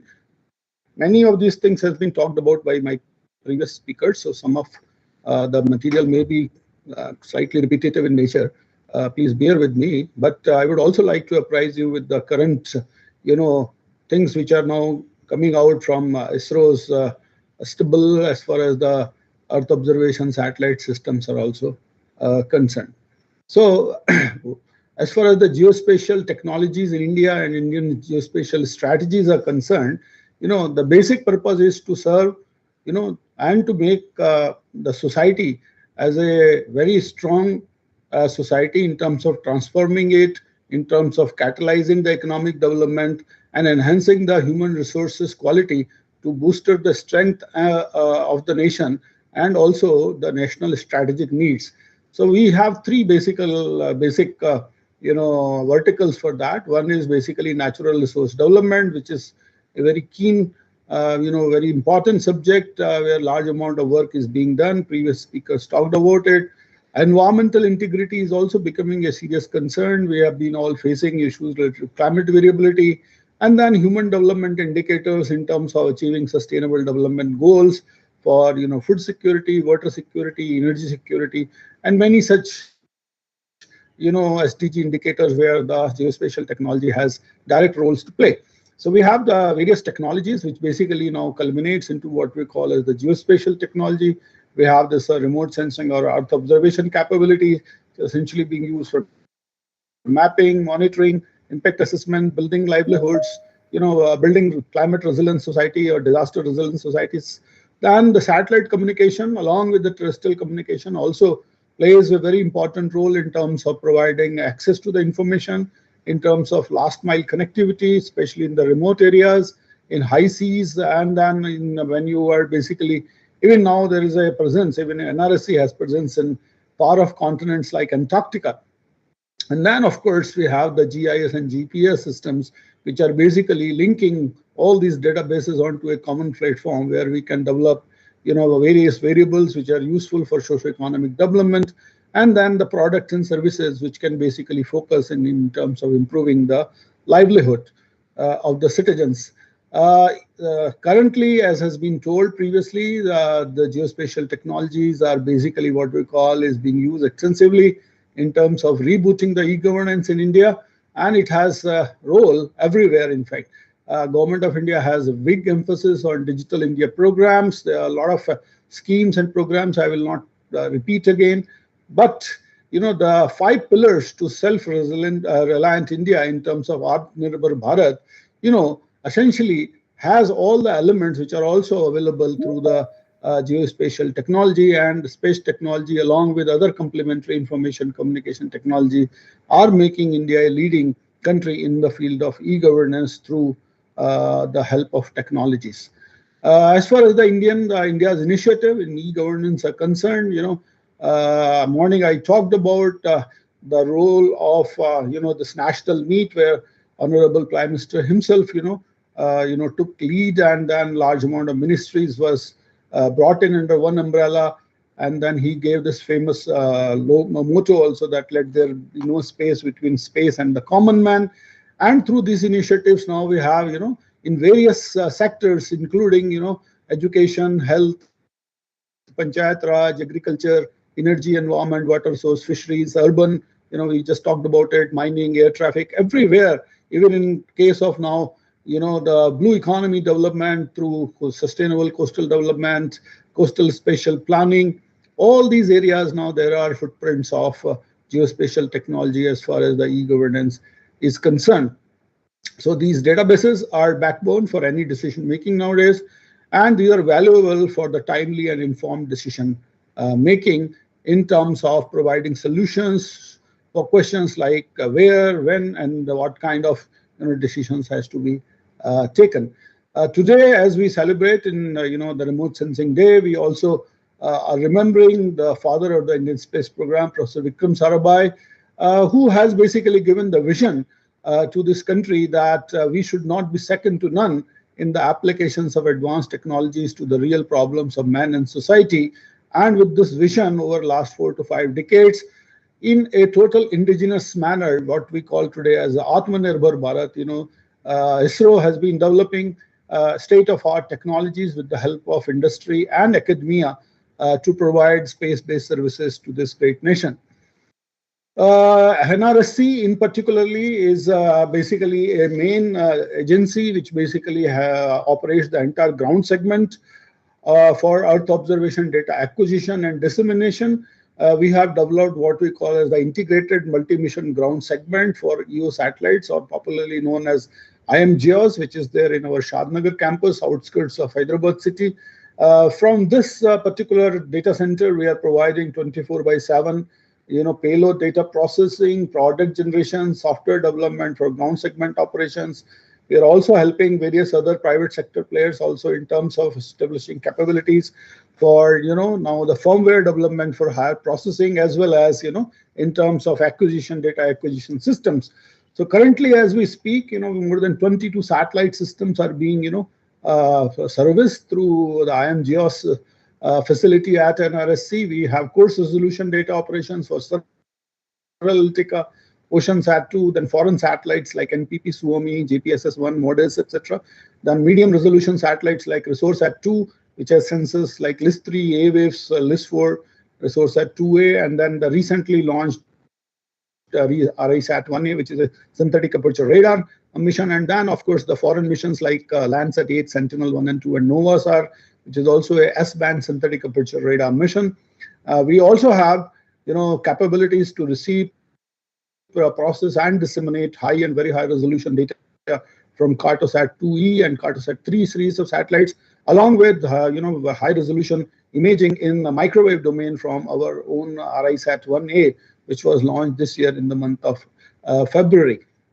We have a very big archive, or almost last more than 3 decades archives of satellite data from previous missions, and we also operate a state-of-the-art CalVal, or the calibration validation facility, to provide very high quality Earth observation data to the user community in India and in our neighborhood. As far as the forthcoming missions are concerned, we are now focusing on an ocean mission. It's called the Oceansat 3 EOS-6 mission. This will have 3 major important sensors. One is for measuring the ocean winds, called scatterometer, and then one sensor is for measuring the ocean surface temperature, as well as the third sensor will be basically helping to understand the ocean biology in terms of assessing phytoplanktons, and then marine resources, especially the living marine resources like fisheries, etc. And along with NASA, we are building another new set of synthetic aperture radar mission, which is called NISAR, which will have 2 frequency operations in L and S band, and this will be very useful for various Earth science system studies. This is just a small, brief on our recently launched, microwave satellite called EOS-4 IRISat 1A, which is a C-band synthetic aperture radar. It operates in various modes called like FRS-1, FRS-2, MRS, CRS, and HRS modes, having spatial resolution capability to 1 meter to almost going up to 50 meters or so in different polarization capabilities. This data now, many of you can see from NRSC web portals like Bhuvan Vista, which is a visualization facility where you can see these data sets which are acquired over India or abroad in full resolution visualization mode. And then very soon we are going to announce this data publicly is going to be released through NRSC on our Bhuvan data portal. These are some of the sample images. This is one very wonderful image. It's called Eye of Africa. This is a structure called Richet structure in the Western Africa. You can see the beautiful concentric circles over here. And then this has been captured in multipolarization capabilities, and this color composite is created by dual polarization RISat 1A SAR CRS data sets. There's another capability of very high resolution imaging of the order of 1 meter or so. Even over oceans, global oceans, we have capability to achieve the SAR coverage. Essentially, all of you know that SAR can see through the clouds also. These are the beautiful islands of Maldives, the capital city of Maldives, Malé, and you can see various ocean processes and effluents going into the sea and various other coral structures around the Maldives regions. We also have a very high resolution Cartosat series data from Cartosat 2E as a Cartosat 2S series, as well as from Cartosat 3 satellite system. This is the telescope of Cartosat 2S missions, and using this type of telescopes from space, we have today capability of around 50 centimeter multispectral observations, along with by providing data merging with panchromatic data. This is an image captured by Cartosat 3 satellites over Roma. Apart from 2D imaging, we have also created the 3-dimensional terrain digital twins of entire India and even around surrounding regions. And this popular product is called Cartodem, and this is basically being used for terrain visualization and then for various decision-making processes. I show you here various visualizations of the terrain, and then in terms of planning various activities like road connectivity, pipeline layouts, in terms of providing telecommunication support, line of sight surveys. Large amount of applications are there for the third dimension or the terrain data, which we are providing at 10-meter spatial resolution from our Cartodem, which is available now for full India. There are a host of applications of remote sensing data. Many of you are aware. I will not go into details of this, but as far as land use, land cover, wasteland mapping, Secretary DOLR talked about it. Agriculture, we have been working extensively. We have 2 sets of satellites, INSAT 3D and INSAT 3DR, which are keeping eye every 15 discriminates on the weather patterns on India. And then using these data sets, NRSC is also providing climate services through NICES portal, which is basically being serviced through Bhuvan, overall through Bhuvan portal. Forest environment, biodiversity is a very important area, and we have been very actively working in this field in terms of assessing impact of climatic variability on the forest systems, as well as snow, glaciers, and assessing the biodiversity of various landscapes. Disaster support is a major thrust where NRSC, along with other institutions, is actively providing the services to the community in terms of flood damage assessment. And this year our team have been very busy because large amount of floods are occurring during the monsoon period at various locations in India, and we have been providing almost near real time flood damage assessment and the flood inundation assessment to the administrators, so that the relief and rescue operations can be done on the ground. Similarly, we also have information, very precise information on this landslides which are basically occurring because of very heavy rainfall events which are occurring throughout this monsoon season. Oceans are also important to us, and that's why we are now continuing and launching a new series of satellite called OceanSat-3 for assessing various marine living and non-living resources. Satellite communication and SatNav also provide large amount of services in terms of broadcasting, in terms of communication, in terms of tele-education, telehealth, emergency communications during the disaster management, disaster phase, as well as the meteorological observations are also, as I talked about, are very important. Agriculture still is a very key sector for us, and today Government of India, Ministry of Agriculture is talking digital agriculture. And in the field of digital agriculture, there are many applications of geospatial technology in terms of crop area estimation, production forecasting, for drought assessment, horticulture crop assessment, cropping system analysis, command area water resource monitoring, and then soil moisture, pest disease, and of course, the crop insurance now is basically a big area where large amount of commercial activity is happening, and various inputs are being provided for crop insurance related aspects also. Through MNCFC in Ministry of Agriculture, now there is an operational system which provides pre-harvest area and the production estimates of various crops, as well as horticulture crops. Drought monitoring is also now through the intervention of, we have now a drought manual, which it is essential to use the space technology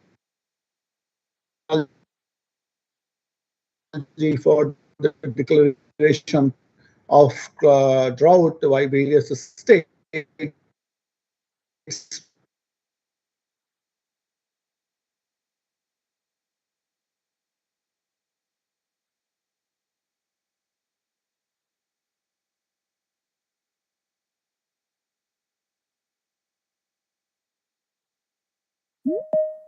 Satellite data sets for providing them assessment about their crop, providing information about crop damages to various crop insurance related companies, as well as assessment of soil productivity.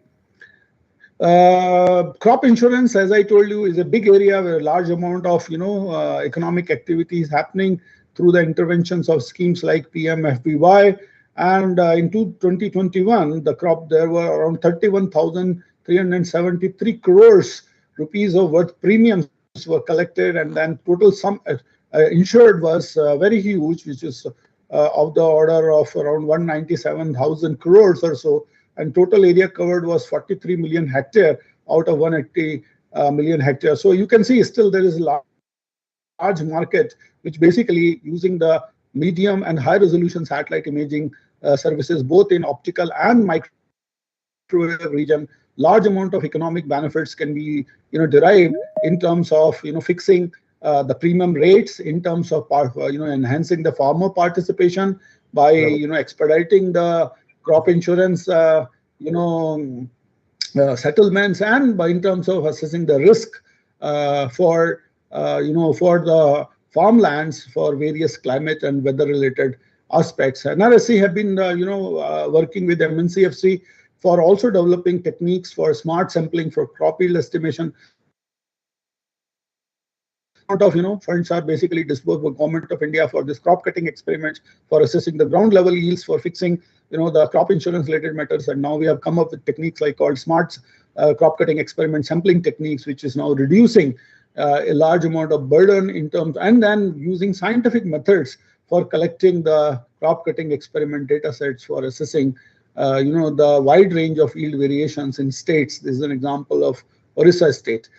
Crop losses through this Maha Agritech experiment, which NRSC and Maharashtra State Remote Sensing and state agriculture authorities are basically now using space-based remote sensing techniques for assessing large amount of crop losses and settling the insurance claims. So a very good prototype is available to us in terms of this experiment called Maha Agritech, where NRSC colleagues have contributed extensively. Similarly, we have come out with a new index. It's called the Crop Health Index, which is basically being used in West Bengal for crop insurance related purposes. Disaster management in all phases of disaster is basically an area, especially for pre and post disaster, where space inputs are very valuable.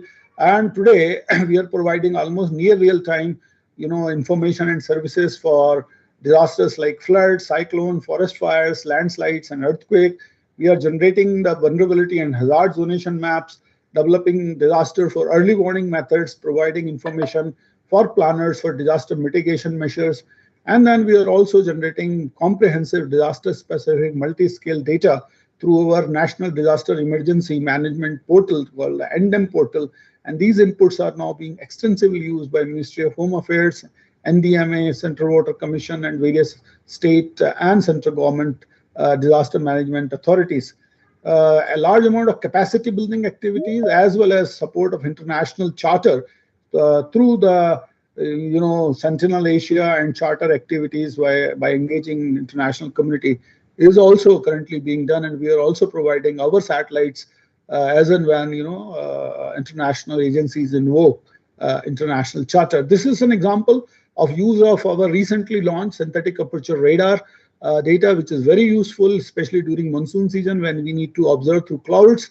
And using this satellite data along with other international satellites, now we are providing almost near real-time flood information. This is an example of recent Assam floods. And other water resource related information, especially Himalaya, as all of you know, is known as the water tower of Asia. And we have now carried out the extensive inventory of glacial lakes in entire Himalayan region. And these glacial lakes are also being assessed for threats like GLOF. This is one example of Gepang glacial lake, which I show you here, a time lapse that how this glacial lake has been rapidly expanding, and probably it can be a potential source for futuristic GLOF situation. And large amount of activities has been done in ISRS and in NRSC and other ISRO centers in terms of assessing the GLOF risk for the communities, those who are living downstream of this Gepang glacial lake. Similarly, such type of work is also being done for glacial lake outburst flood risk assessment for glacial lakes, which are basically identified through this global inventory by our NRSC team. And potential glacial lakes, which can be a potential risk for future GLOF activity, have also been identified. Landslide, as I told you, another very important area where large amount of now life as well as property damages are happening, and the frequency of landslides have also increased significantly because the severity of rain has also increased. So we are monitoring these landslide events. These are the examples of recent landslides which has happened in Dima Hasu region in Assam, and you can see the number of landslides which has happened in very small period of time because of the very heavy rains which this region has suffered. And this is the kind of damage to infrastructure we are now able to assess through the high resolution satellite systems like Cartosat-2 and Cartosat-3. We are also doing simulation activities in terms of now monitoring this debris flow, because not only the landslides are causing the damage, but the debris basically which flows down from the hill slope, again it flows through the valley and it also creates large amount of damage to the infrastructure. So this type of simulation modeling exercise helps us in terms of identifying the areas which are basically at risk when such kind of events do occur. There is an operational system in the country today with the help of NRSC as well as for the Forest Survey of India, where almost near real-time monitoring of forest fires are being done across the country. At IIRS Dehradun, where we have also come out with a forest fire app, basically, which provides almost real-time information from the ground. And this app is also now being provided to countries like Mexico in their own languages, where the satellite-based observations can be clubbed with the ground information, and the fire mitigation by the authorities, especially the state forest departments, can be improved in terms of resource mobilization. Bhuvan, as many of you are aware, is a geoportal by ISRO, which basically provides a lot of web services in terms of providing data for visualization, providing support for e-governance related aspects, location-specific services, geo-tracking, route directions, location search, etc. And there are many examples where now Bhuvan is being used extensively for the e-governance purposes. Especially now we are tagging the entire assets which are being created under Manrega program called, we are calling it Geo Manrega. And this is providing a comprehensive information of about the fund flow and the activities which are happening on the ground, so that the planners can take a view that which are the area, what has been happening to the funds, and then what kind of work is being done. For Ministry of Rural Development, we are also now come out with a portal on Bhuvan itself called Yuktidhara. This is a planning portal, basically meant for planning purposes at the panchayat level itself, where the involvement of the panchayat personnel itself, they can decide what type of planning they want to do in their neighborhood by using this type of facilities through Bhuvan portal. Recently, we had an MOU with UIDAI, which provides the Aadhaar Seva to all the citizens in the country. And now we are trying to geolocate all the Aadhaar Seva Kendras and also do the gap analysis, that which are the areas in which the futuristic Aadhaar Seva Kendras, etc. has to be there. And based on this scientific databases and the gap analysis, the future Aadhaar Seva Kendras are going to be opened up, maybe in association with banks or other post offices, etc. So this is a new recent initiative of NRSC, Department of Space, along with the Aadhaar authorities to provide services, geospatial services to the common man. Previous speakers talked about this Amrit program extensively now. Geospatial inputs have been used.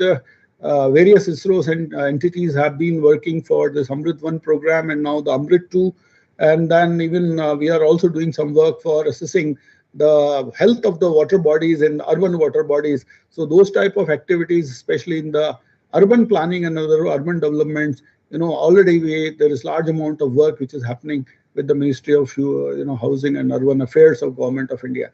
Land use, land cover assessment is very important, and satellite data plays a very important role. I would like to just share with you one very recent example where a large amount of land use, land cover change has happened, and this is the area of Kashi Vishwanath Temple. So this is the image taken by satellites in 2018.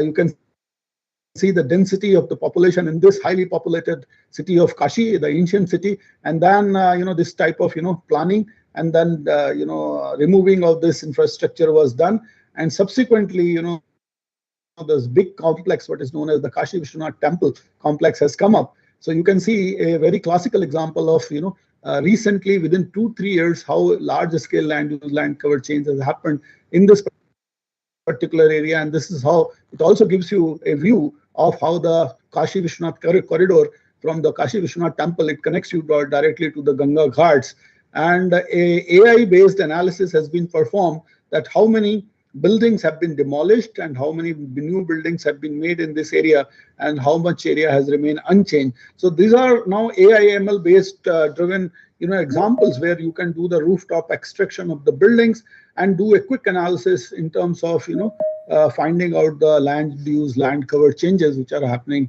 all around us in a very rapid manner. One example I will give about the Geo Ladakh activity. Now ISRO, IARS and other institutions are involved in developing what we call as the spatial data infrastructure for the Union Territory of Ladakh, which is a newly created Union Territory. The basic motto is to develop this particular UT as carbon neutral development aspects. That means developmental activity should not lead to carbon emissions. So large amount of work on finding out the locations for renewable energy, especially Ladakh has huge potential for solar energy, and we have made assessment. Our colleagues at Dehradun have made assessment about the solar potential of Ladakh, and you can see that the South Ladakh has huge solar potential development, and these inputs we are now sharing with the Ladakh Union Territory for basically implementing these projects onto the ground. Another example of use of geospatial technology for governance was in a department called Department of Animal Husbandry, where we have now mapped all the assets of Uttarakhand's Animal Husbandry Department, which basically is operating Pashu Seva Kendras, Gochar Kendras, veterinary centers, and today they have the state of Uttarakhand have all the data digitized about their assets on ground, and this is helping the secretaries, additional secretaries, joint secretaries in terms of planning the new resources for the state. Most of these data sets are available through various portals of ISRO. We have this Bhuvan portal from SAT, we have this Vedas portal for mainly on ocean atmosphere, MOSTEC portal is there, and other customized portals are also being developed. And now we have this Bhunidhi portal through which we are now going to disseminate all the satellite data sets which are being received at NRSC for Earth observation purposes. Capacity development is also very important. Basically, as the geospatial industry is likely to grow in future, we need trained manpower. And from ISRO side, large efforts are being done. We have a dedicated institute in Dehradun, along with the Center for Space Science and Technology Education called STEEP, which is also providing capacity building not only in India but in our neighborhood. And of course, we are also collaborating with various educational institutions to provide large amount of trained manpower to the industry, which is likely to grow. So in the end, I would like to end my talk by saying that what's there on the horizon. Of course, we have now the satellite systems by India as well as by other private players across the globe, where very high resolution imaging on a larger swath, high repeatability is enhancing. We are also seeing the advent of UAV remote sensing. We need to have more observations in microwave domain, basically to enhance the all-weather imaging capacity, especially for tropical countries like India. During monsoon season, there are issues related to cloud observation. So we have now currently one system called RISAT-1A, and very soon we are also going to launch another radar satellite very similar to RISAT-1A. It will be called RISAT-1B. And then, of course, we need to also explore the geostationary orbits for providing high temporal resolution, high imaging. In fact, we had an attempt in terms of launching GISAT-1, but somehow that mission, the launch was not successful. But I think this is an area which needs to be explored further, especially the geoimaging for high resolution or the geo orbits for high resolution imaging. As far as the communication technologies are concerned, in fact, all of you are aware that high throughput communication satellites, which are now providing, the internet services, everybody is talking about Starlink series of satellites. Indian entities, especially Reliance Jio, Airtel, etc., also now wants to enter into this area. So soon you will see, the LEO-based high throughput satellites providing high internet connectivity. So this is the future, which is going to change the way we think of internet connectivity today. And of course, the reforms in the space sector in India has already been set in. We have also already institutionalized in space, and which is basically providing coordination among the private sector and ISRO entities for taking up various roles in providing services in space arena. A large amount of new startups have already come up. More than 100 startups are currently working, where our youths are participating in all domains of space technology, either is the space domain or the ground sector domain or the applications domain. So essentially all areas where infrastructure, energy, housing, natural resource, defense, digital India, banking, finance, agriculture will see an emergence of use of geospatial technology in next 1 or 2 decades. And in fact, in my view, this will be like similar to the IT revolution which India had. And this is the time now we have to gear up for this geospatial revolution, and it will provide wide amount of employment opportunity to Indian youths also. I would like to end my talk by saying that we need to have a leapfrogging in terms of changing the mindset, where instead of considering our population as a burden, we need to now see use these human resources which are available to us for developing this country, which can be a source of innovation by creating new markets, by innovations, and by growth.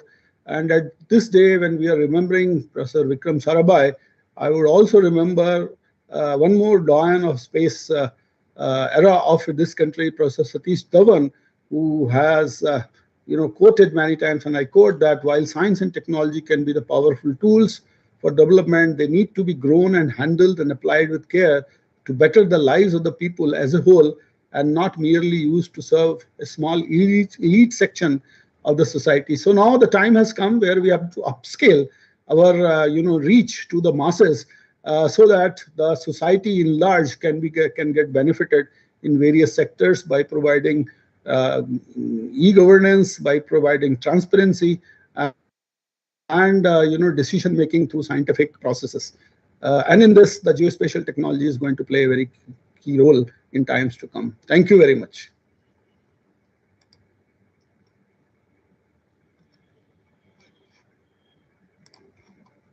Thank you, sir, for your highly informative talk and showcasing the various activities of National Remote Sensing Center, Hyderabad.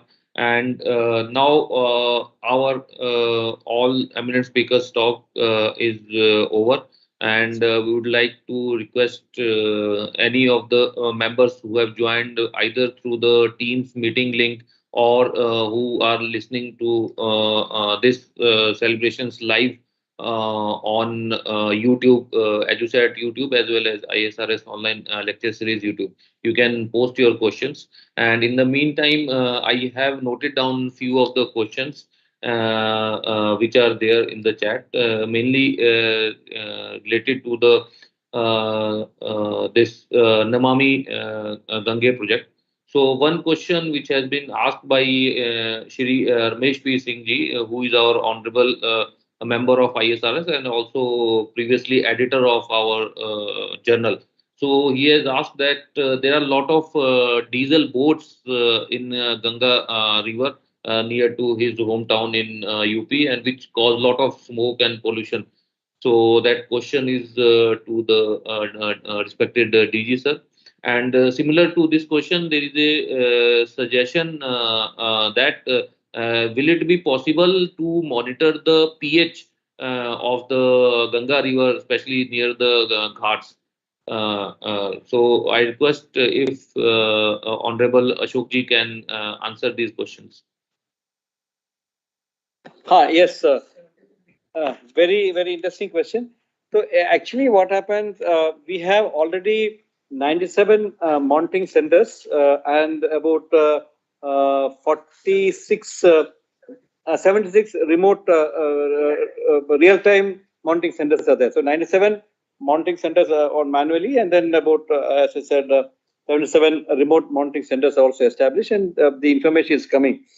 We are planning to extend it in a bigger way with the some IoT technology and etc., so that some real-time information comes in. There are points associated with this. One is that the fecal coliform and all requires sampling and then processing it for about 24 hours. So there are some issues associated with testing the water quality as in the form of air and all. Because this is something, the water has to be collected, then the culture, and then only the count of the fecal coliform can be taken up. So there are some processes associated issues are there. But jahan pe wo nahi hai, we will try to indicate the water quality parameters. And another thing which we are working on is to have a single number to denote a water quality. आप अगर देखे जाए तो air quality index करके एक number हम बनाया है, जिसमें all the nitrous oxide, carbon monoxide सबका issue आ जाता है.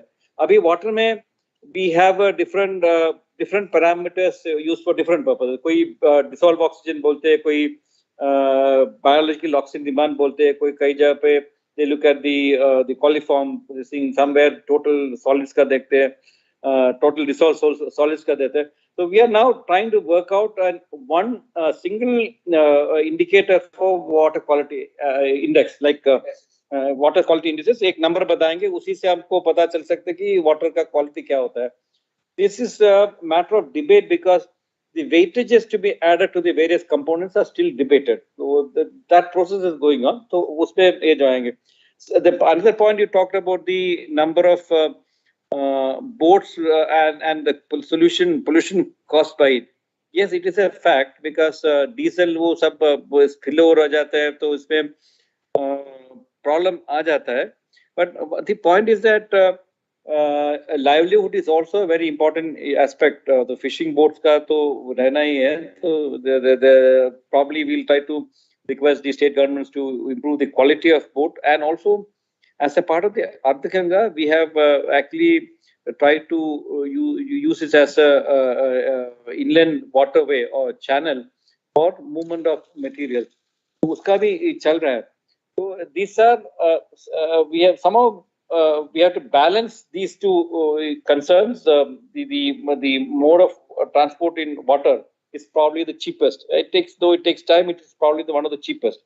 But then the concern is about the available depth of the river water. So कहीं पे कहीं dredging करना पड़ता है, and also the spill of the fuel onto the water, which may affect the water biodiversity in the water. This is a slightly balancing requirement. तो उसमें हम अभी विचार कर रहे हैं. We are not actually explore too much of option of this thing. So we will require the state governments to improve the fishing boat quality, etc., etc. Yes, thank you, sir. And similar to this question, because in main Ganga river water quality is being monitored, but is it possible, and is there any plan? There are a lot of tributaries also. Sometimes they are also getting polluted. Yamuna, to monitor those, we have increased.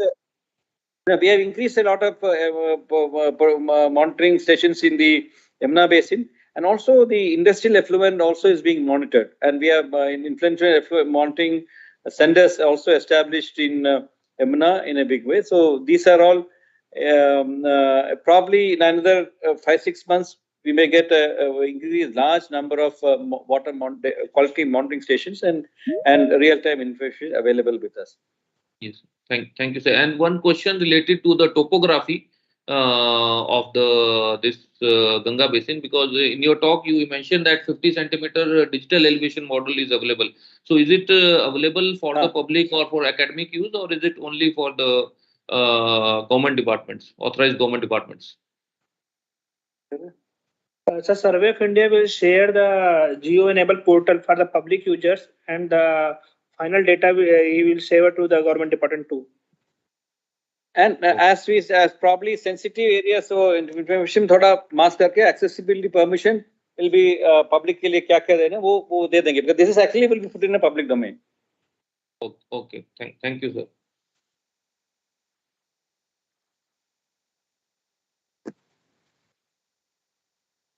And I think we don't have any. Yes, and there is one question on e-governance plans for climate change mitigation and adaptation.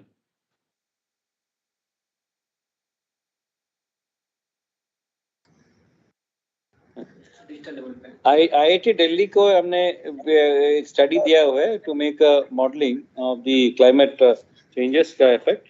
In fact, if you look at it, the National Water Mission also had done a lot of work on this climate impact of climate change. I think main universities are doing for the entire basin in the country, and we are Namami Gange has given a project of 1.31 crore project to IIT Delhi to do the climate change scenario mapping using weather research and forecasting model. Yes. And one question related to this is how do we have sustainable livelihood in this Ganga basin in view of development activities as well as the climate change threats and the disaster risk reduction? So how do we make sustainable livelihood? Sir. How do we get sustainable? Livelihood. Okay. So there are actually, if you look at it, I mentioned about the Ganga, the Prime Minister, Honorable Prime Minister's vision to link people or connect river people through the bridge of economics is one very major decision which or paradigm shift which we are now moving forward. So here there are a lot of livelihood opportunities identified. See, a simple example is we look at fisheries. Fisheries is also a good opportunity where we are putting fishes back to the river and then letting it grow and ensuring that the quality of the fishes and the quantity improve. And the to voiceover. Voiceover speaks descriptions of items on the screen and second is we are also looking at the opportunities of using tourism in a big way. We are also looking at using the livelihood option of responsible tourism in a big way to develop. And another thing is the community, fishermen community, and the people who are associated with this Ganga and its upkeep are being trained to ensure that their livelihood also are improved by taking care of River Ganga and the resources available in River Ganga. So this is a win-win situation. We are looking at it. We are training women self-help groups to organize not these diesel-driven boats, but smaller boats which can help in small river tourism. They also sell their products of their hinterland in that boat, so that the tourists who come to see us to take part in that boating can also buy it.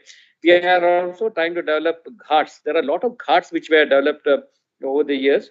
In these ghats, we are trying to make a program called the Ghat Mein Haat. Every Saturday, we'll try to make a sort of flea market. There's no permanent structures will be done because there's a ban on permanent structures being built on the floodplains. Chota flea market जैसे हफ्ते में एक बार थोड़ा local products or local weaves, local culinaries, and the most important products of the disease को बेचने के लिए एक मौका दे जाएंगे. And another important aspect is we are looking at the natural farming in a big way on 10 kilometers either side of the river. This is where we require a lot of assistance from this remote sensing because cadastral wide mapping, including the ownership pattern of the people, land use pattern as well as the ownership pattern is being worked out, and then motivating that farmers to move for appropriate cultivation without using chemical fertilizers. In a way, that will be very helpful for us to see that the chemical fertilizers don't get washed down to the river and create a problem of for our biodiversity and our STPs. Because most of the STPs, as you know, work on microorganisms. It's a bio treatment, so bioreactors. If chemicals from the fertilizers come into the river, probably it also would kill the microorganisms. So we are also very concerned that the at 10 kilometers either side of the river, we should go for natural farming. So natural farming ka products ko bhi बेचने के लिए market के लिए we have this cart. Cart में we are trying to have this heart. So cart में heart is a concept which we are trying to give a marketing space for the people. So these are the couple of the livelihood initiatives we have taken. Another one is about the Inland Waterway Authority is developing 62 jetties for landing of boats. These landing of boats can be used for local tourism by way of some river cruises, etc., or even landing of fisheries boats can there. And we are also looking at opportunity to have some refrigeration units also in these jetties so that fishes can be stored and then transported for higher values. Thank you, sir, for your valuable inputs and informing all our participants about the various initiatives which are being taken by NMCG for the livelihood. And we will definitely look positively into the requirements of NMCG, especially that 10-kilometer buffer where remote sensing and also some of the process-based models which can simulate the various agricultural scenario, land use scenario, and how much nutrients or that is coming if you do not you stop the use of fertilizers. So those we will positively look into and provide all the possible solution in this aspect. And now I request Dr. Prakash Chauhan to start the panel discussion among the our key speakers. And also there is a request from our side that our annual symposium, that is Indian Society of Remote Sensing, we conduct an annual symposium to have a showcase of all the geospatial activities done by government, academia, and industry. So we are planning to launch our website today. So I have pasted the web links in chat box, and I also request Dr. Prakash Chauhanji and our partner in this particular major event of ISRS, Shri Sanjay ji, to inaugurate our website and first call for papers. Sir. Yep, Praveen, you can display that particular thing. Share this link so that Yes, everybody can see. Okay, sir.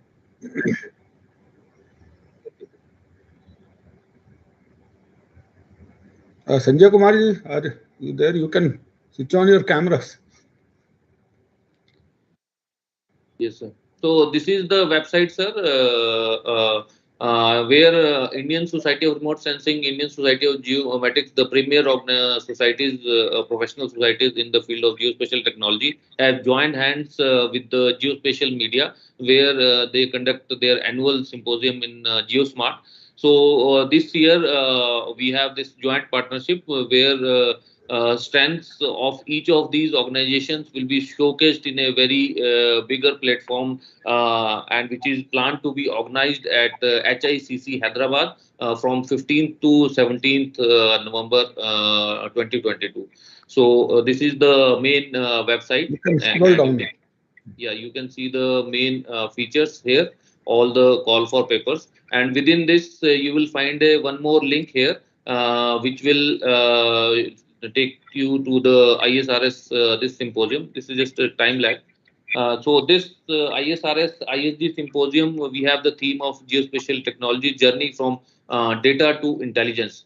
So this program and various themes like natural resource monitoring to climate risk to advanced technologies like UAV lidar, those themes has been carefully planned by our local organizing committee, that is the Hyderabad chapter of our ISRS, under leadership of Prakash Chauhan sir and VV Rao sir. So these themes are there, and the first this before the main conference, we will have this pre-symposium tutorial also on 12th to 13th 2022, and Director NRSC has graciously accepted this, and the student community and other people who want to attend this symposium, they can attend. And the major themes are machine learning, deep learning for remote sensing, microwave remote sensing, and recent trends in UAV remote sensing application. And our this registration will open on 25th August, and abstract submission will open in the same website on 20th of August. And the last date for abstract submission for the scientific publication is 5th October 2022. And for last date of registration for the symposium is 10th November.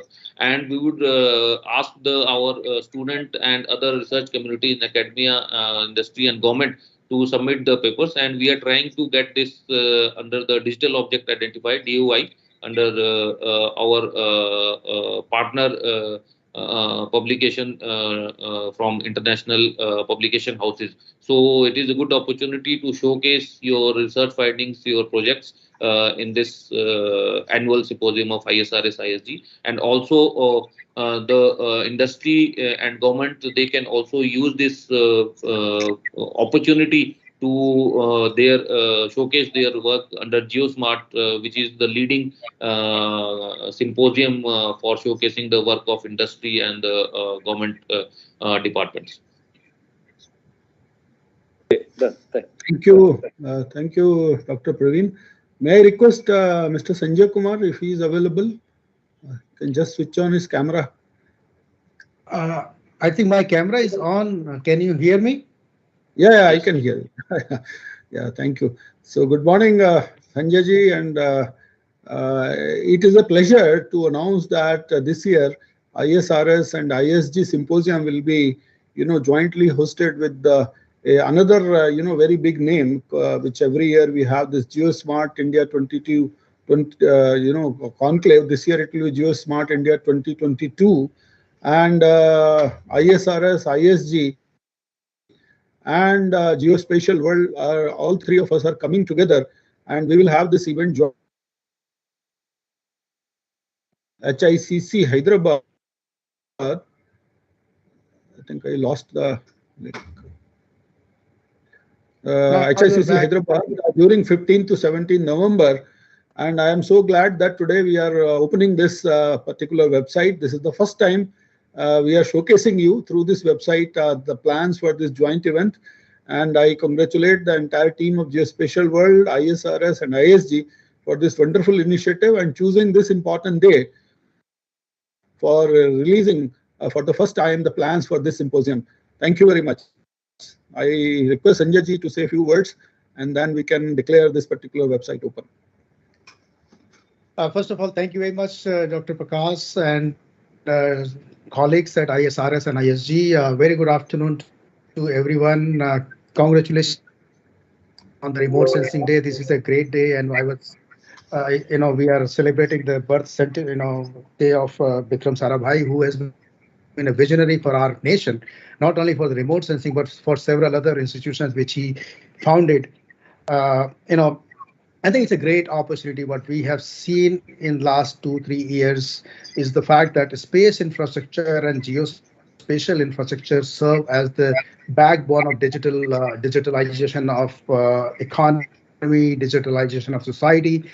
And while doing so, the government of India has very clearly articulated as well as indicated that the collaboration between private sector, government sector, academic institutions is very important.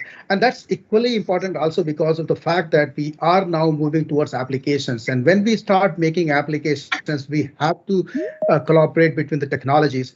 And in that view, I think our collaboration with the ISG and ISRS is very path-breaking. I must say that it is very path-breaking because we would be able to demonstrate the whole value chain of geospatial location, earth observation, GNSS capabilities under one roof as a whole ecosystem. At the same time, the government, academia, professional institutions, and the private sector getting together to build this platform to showcase our value and our relevance and our contributions in the society and the economy.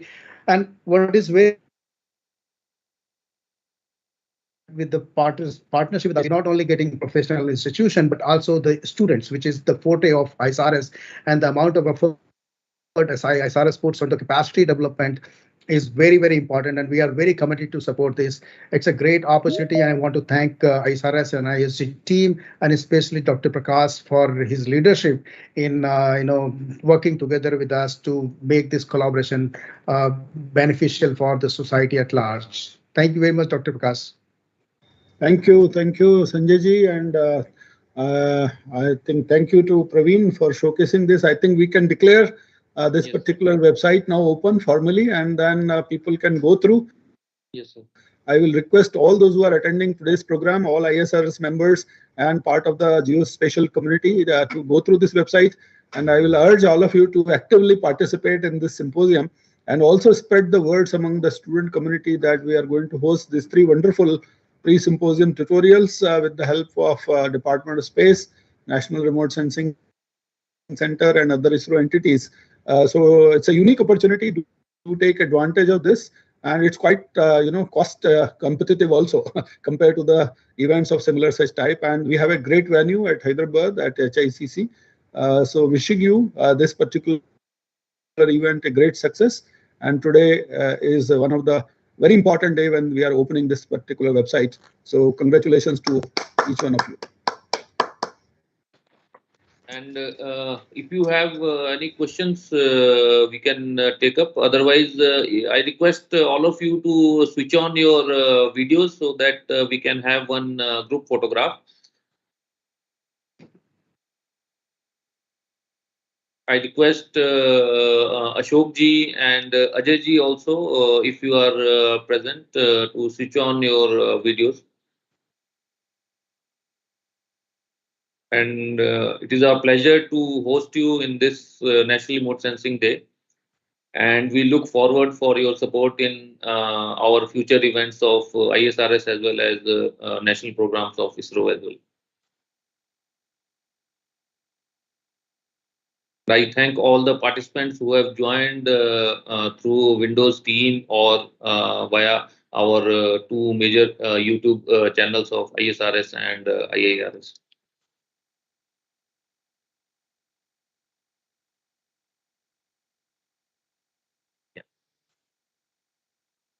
Okay, thank you very much.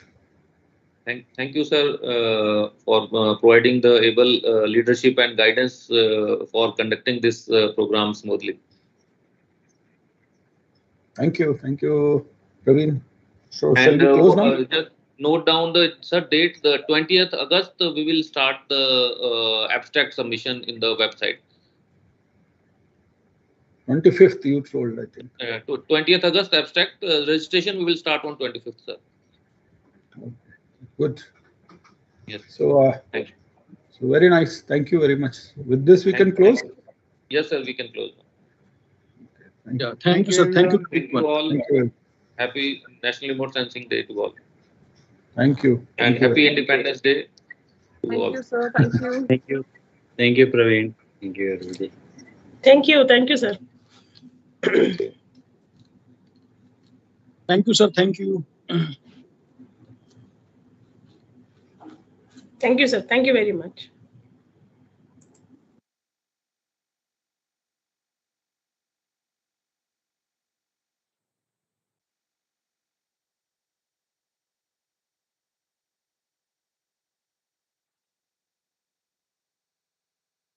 Thank you, sir. Thank you, sir. Thank you.